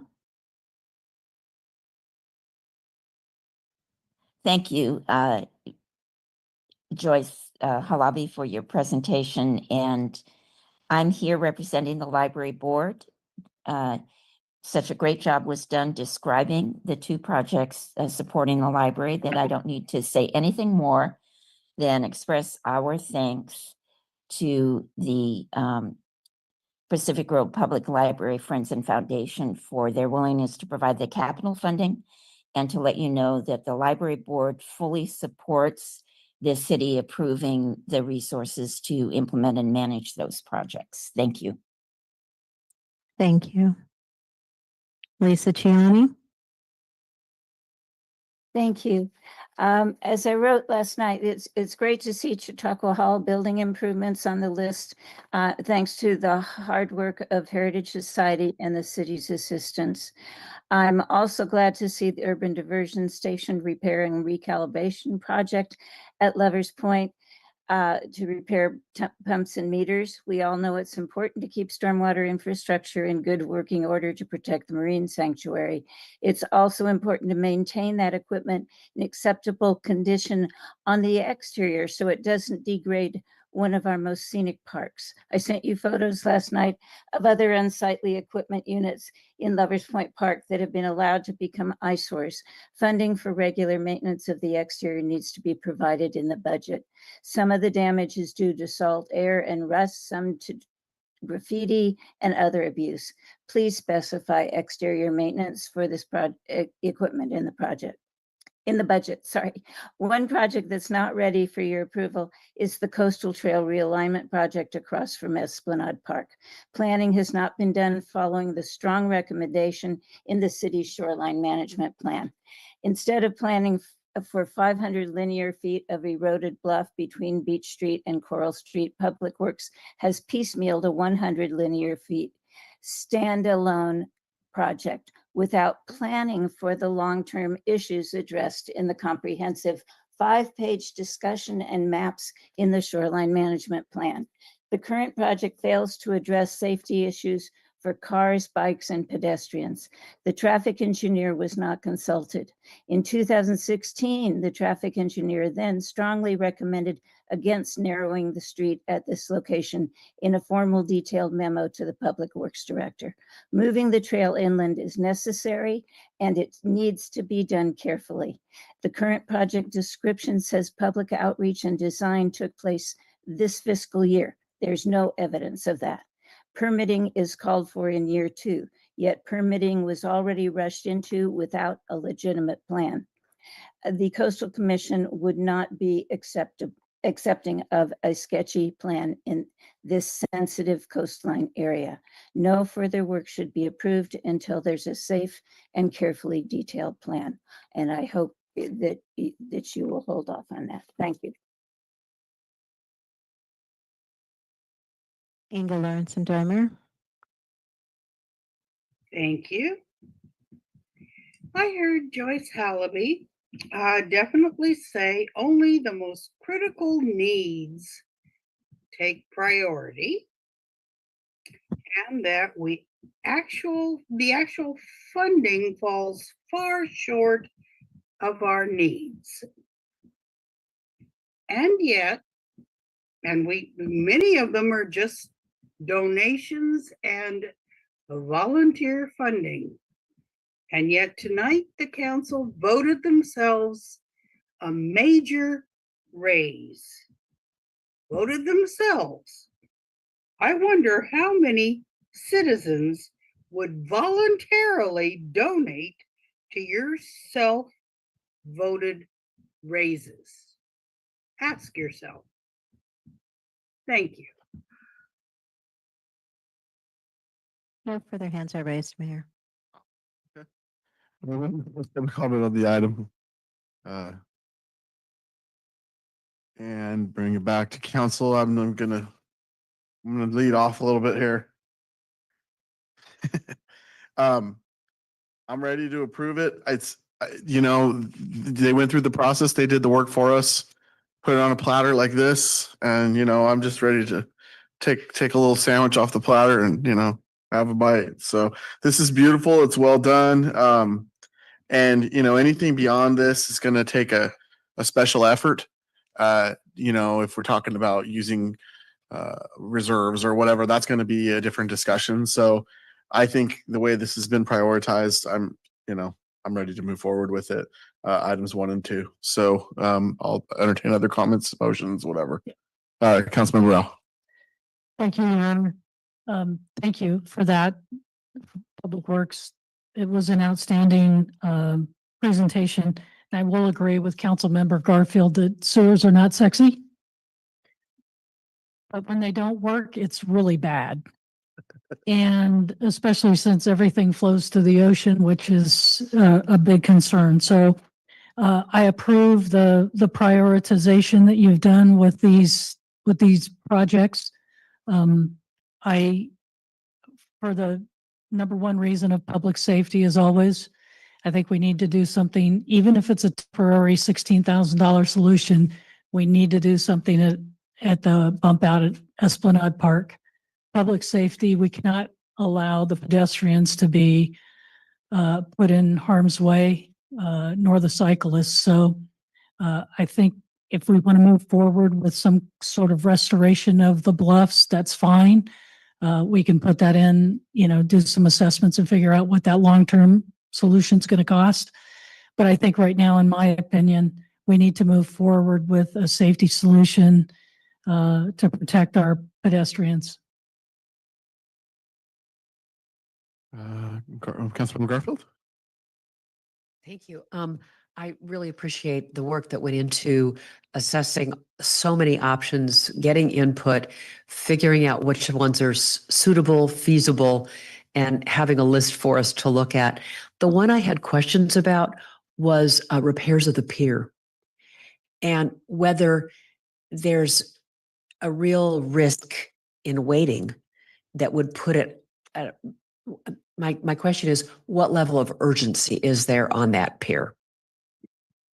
So when we did the conditions assessment report, they said that the pier was not subject to catastrophic failure when they did the report. We do notice that there are segments that continue to fall off, which exposes the internal structure to more wave and water. So, that's not ideal. The interim repair was $1.45 million, and we would love to have 15 to 20% to go seek grant funding because we do think that would be a desirable project that would likely score high for grants, but we understand that there is limited available funding. Thank you. I appreciate the watching that you're watching the urgency on this. Yeah. The long-term consequences of a failure are really very difficult for the whole community, in fact, the whole region that uses Lovers Point Beach. So I think, as you said, it would be a high priority for grant funding. Yeah, we'll get back on that, won't we? Okay. Councilmember McDonald? Thank you, Mayor. Yeah, I really appreciate the classification of what's high risk and what's low risk. And unfortunately, of course, we can't fund everything. So my questions were along similar lines. What I'd love to do is see us harness repairs that we could make or improvements we could make that would reduce costs going forward. So there are certain things that I'm wondering that maybe have a lower ticket price, but if we do them, it could save substantial amounts versus deferring them. So the ones and maybe it's not a discussion for tonight, maybe we can bring it forward later, but just to kind of, I feel like the stormwater improvements are incredibly important, and I'm hoping we can find some funding, some grant funding for those. And I'm guessing you're already looking into that. So if there's anything available, and the pier was one of those as well. But the shorter term ones that sound like maybe they'd be something worth doing are the City Hall balcony repair, because as that intrudes into the building, I think we're going to see a much larger cost. And so I think the $40K now would be a great investment in preventing a huge cost later. The same with the fire station facility, the youth center, if we could maybe just fix at least the safety issue with the stairs, for example. So just making sure we're dealing with any safety things and anything that will end up costing so much later that not doing it now would not be a wise choice, because I think it's our responsibility to identify those things that need to be done first. And that includes some of the other facility improvements at City Hall. I'm not sure they were structural, but my concern is you hit a point where not addressing it becomes a much bigger issue. So I want to make sure we're mindful of that. And so if we can maybe have a future item addressing those unfunded items where we maybe talk about the cost of fixing it now, and maybe if we need to tap a little bit more into our resources so that it doesn't cost so much later that it prevents us from doing other important things in the future. So I think an assessment of those things and what we could realistically do maybe as a near future agenda item would be really beneficial. Thanks. Do you want an answer? I'm happy to. I think we're thinking about that in terms of the 5-year CIP. So looking at where we could potentially fund things, what the impact would be if we draw those out 5 years, what is the deferred maintenance cost? Much. Councilman Peduri, and we're going to go Mayor Protem Emilio, and then wherever we go from there. Possibly home. That's what I'm thinking. Okay. Yes, and thank you for the presentation. Obviously excited to do whatever we can do. I'm also supportive of reviewing the unfunded projects. I mean, the Lovers Point pier is one of my pet peeves, I guess.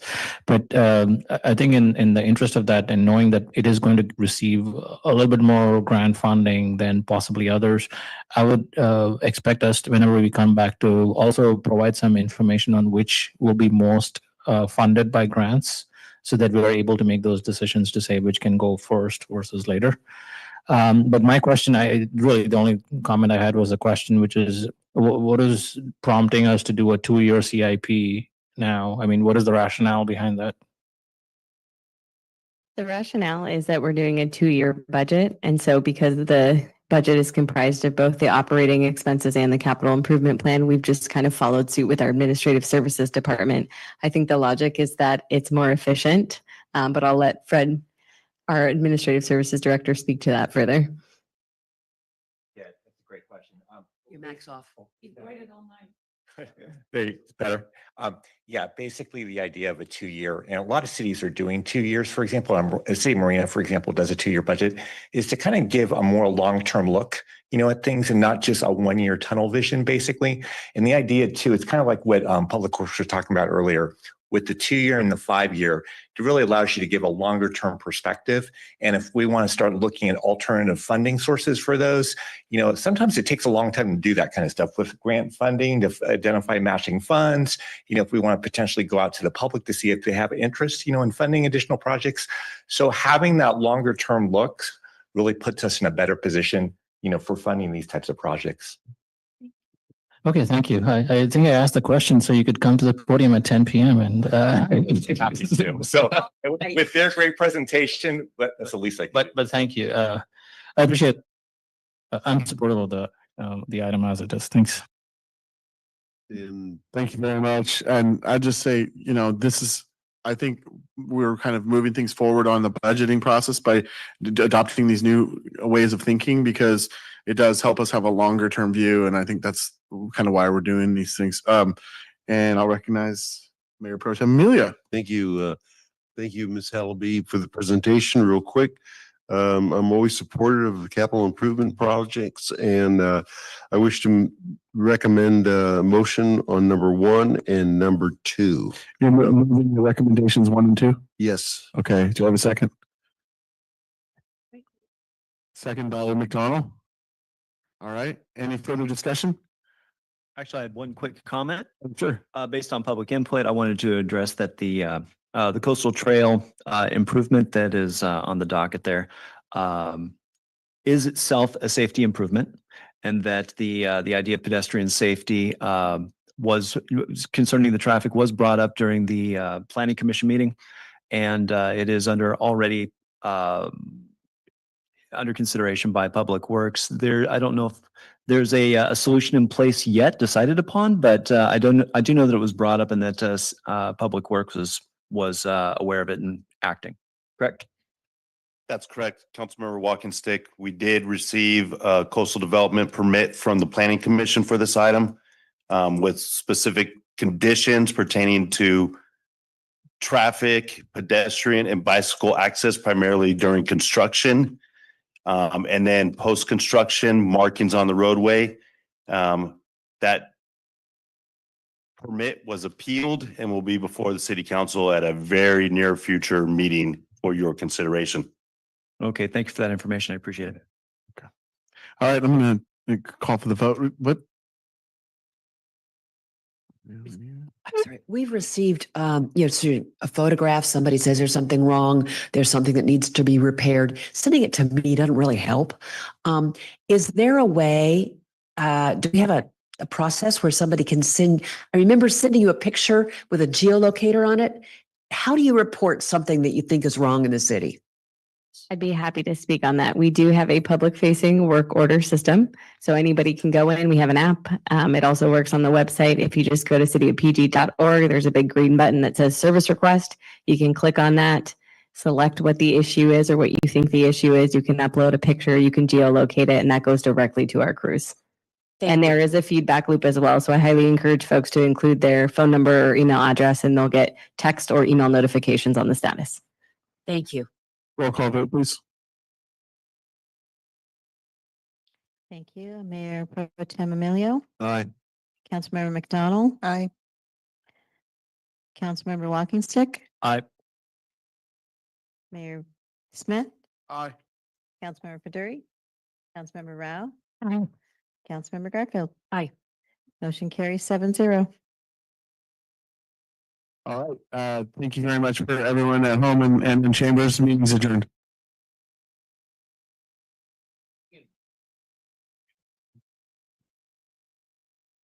Recording stopped.